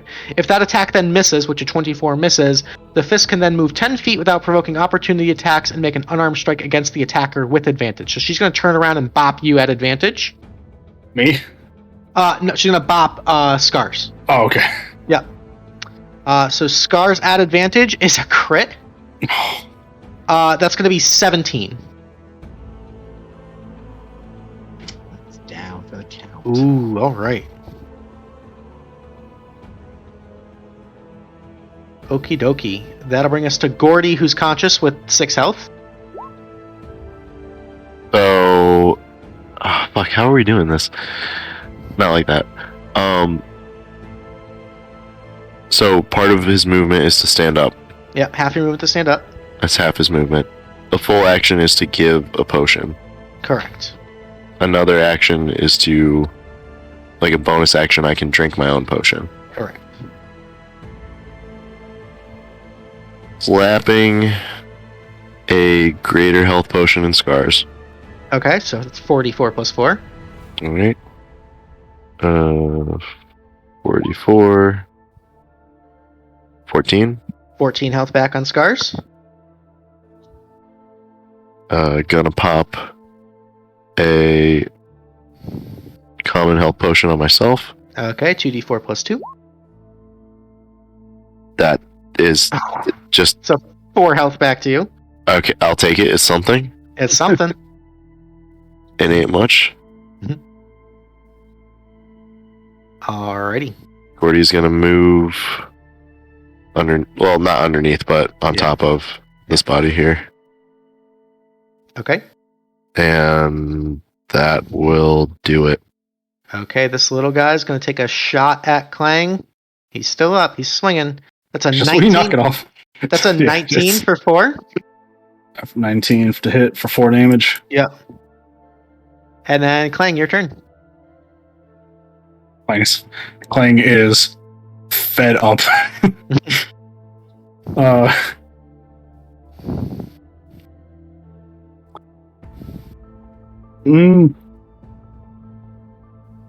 I think this would fall under an improvised weapon, so a D4, right? Yep.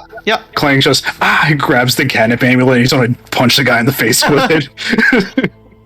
A little liberal, but I'll give it to you. It's improvised. Sure, yeah. Just go for it. So that's a D4 plus your strength. That'll hit. The D4 plus 3? Yeah.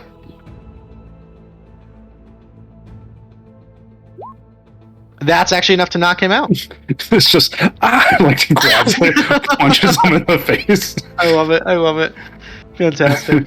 Still fed up with it in hand, he's gonna throw a punch at her too. Okay.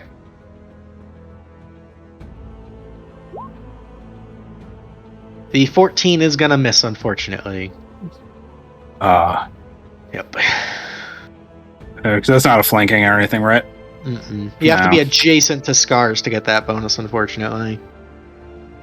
Oh, Callie stuns. Oh, Yeah. okay, never mind. Yeah. It's not the opposite. Yeah. Okay. Yeah, that'll be it. Alrighty, Vordon, you're up. Bonus action, insightful fighting on him.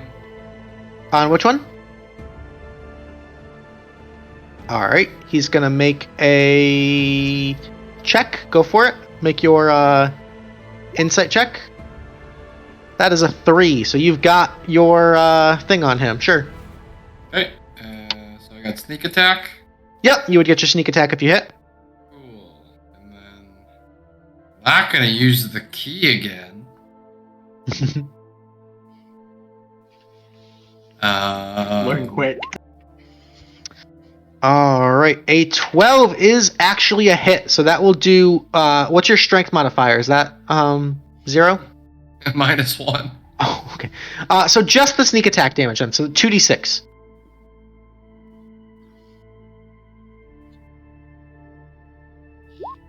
That's actually enough to knock him out. This guy was just kind of watching, and you just get up and just pop right in the face and just out cold. Fucking sit, rat. Oh. And then, as my movement, I'm just gonna go stand back on top. Okay. Her turn. She's going to roll to recharge. She does not recharge. She just kind of goes, "You have bested my men better than I would expect. Let's finish this, shall we?" So she is going to. Oh. If you can replace 2 or these attacks, if hits with 3 or more attacks during this action, quick silver reach. Oh, okay. Sorry. Okay, so she is going to make 1 attack against Klang. Klang, that's a 27 to hit. Yeah. That's for 9. Clang gets knocked out. All right. She's then going to take the opportunity attacks. She will move here. So she'll take an opportunity attack from Scars. Not Callie, just from Scars. So that's a natural 20. Which will hit her for 8. She's then going to use Dragon Rush and go in a straight line, hitting all 3 of you. So attacks at advantage against all 3. So attack against Gordy is a 21 for 11. Gordy's down again. Okay. Attack against Callie at advantage is a 23 for 9. And attack against Scars at advantage is a crit. The crit is going to be for 17. That's down. Okay. At the end of her turn, Callie is no longer stunned. So Callie, you're up. Alright, I am going to reach down and give Scars my greater. Okay. Get back in this fight, man. 16 points back. There we go. Some Okay. actual health. Holy shit. There we go. Alright, and then I'm just gonna move to try to not be in a straight line with her. Okay. And that'll be what I got. At the end of your turn, she's going to use a legendary action, which she has gained because all of her men have fallen, to make a... Let's see, she's got a few. She's going to make an unarmed strike against you. Mhm. That's a crit for 16. Okay. So that was the end of Callie's turn. That'll bring us to Scars. Scars, you are conscious with 16 health, but prone. I'm gonna get up. Okay. And I'm gonna take a step over here, Okay. and we're just gonna do a good solid little punch. Okay.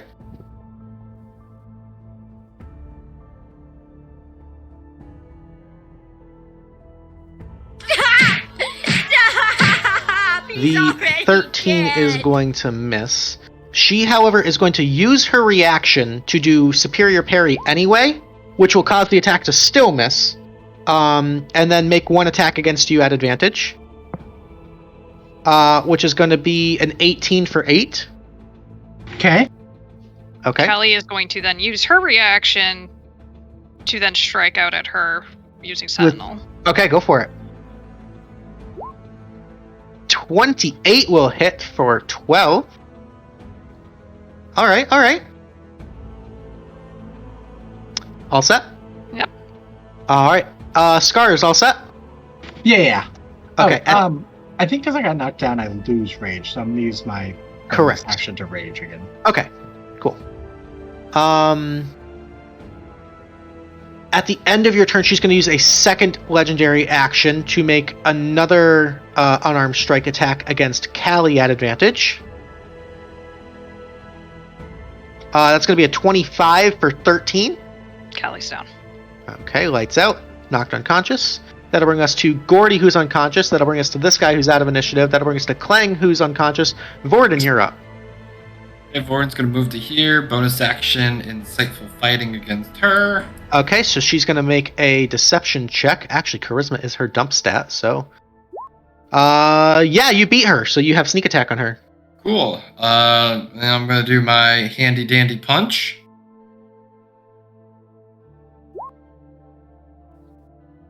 Hey, that's a crit, so roll 4d6.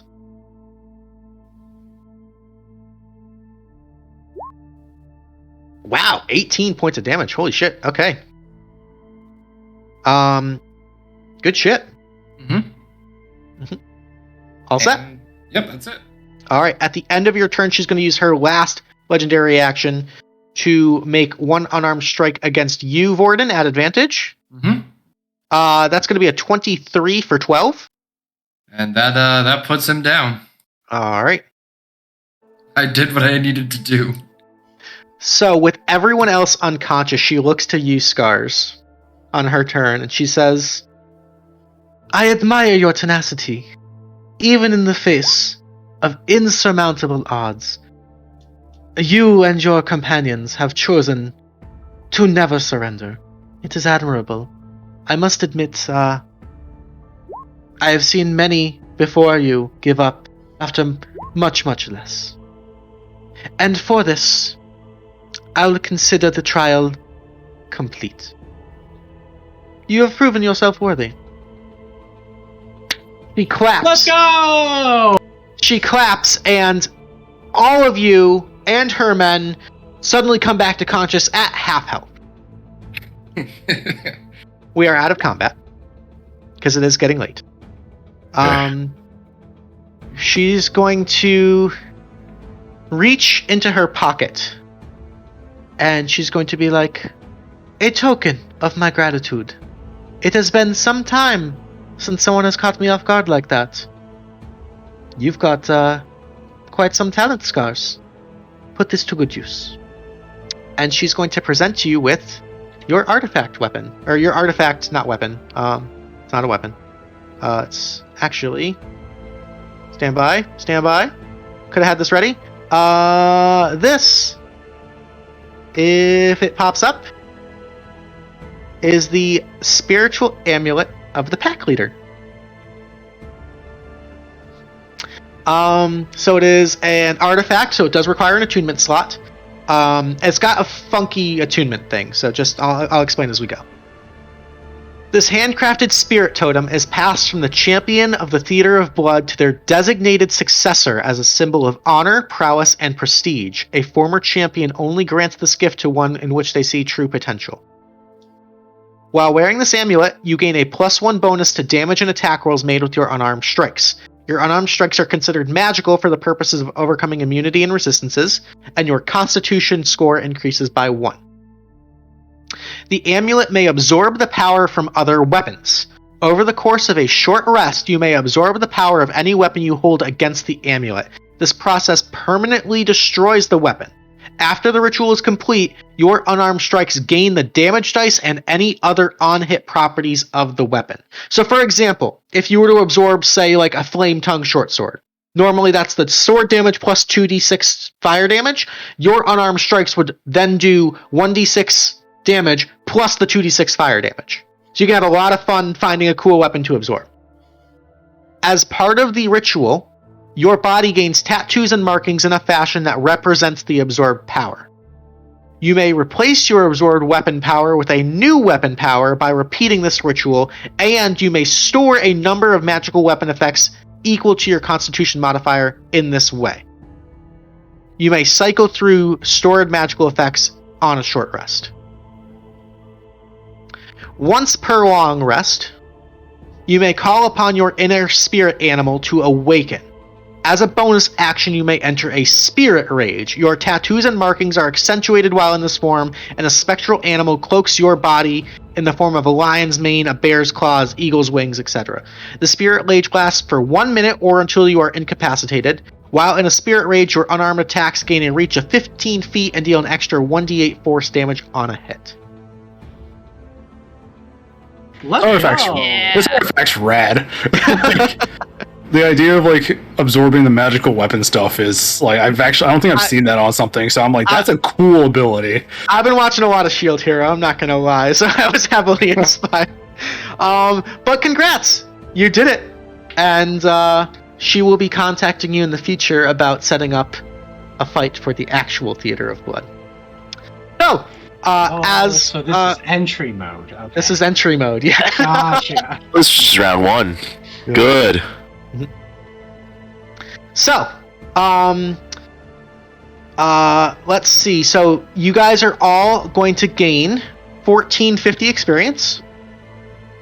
Gordy levels. Let's go. Vordon, you level 2? Yeah. Oh, double ding. Let's go. So 1450 experience. You guys do not all gain a Tealeaf point because that is a new rule.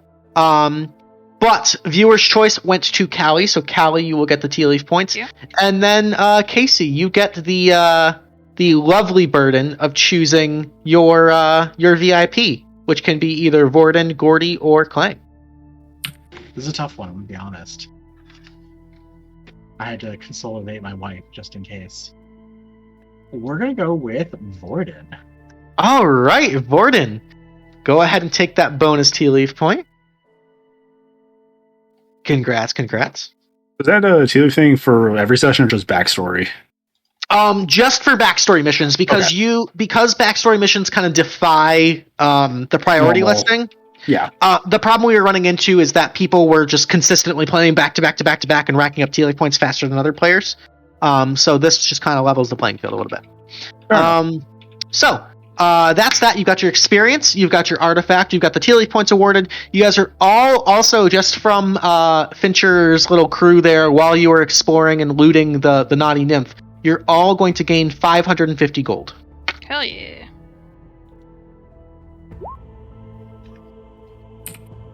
Nifty.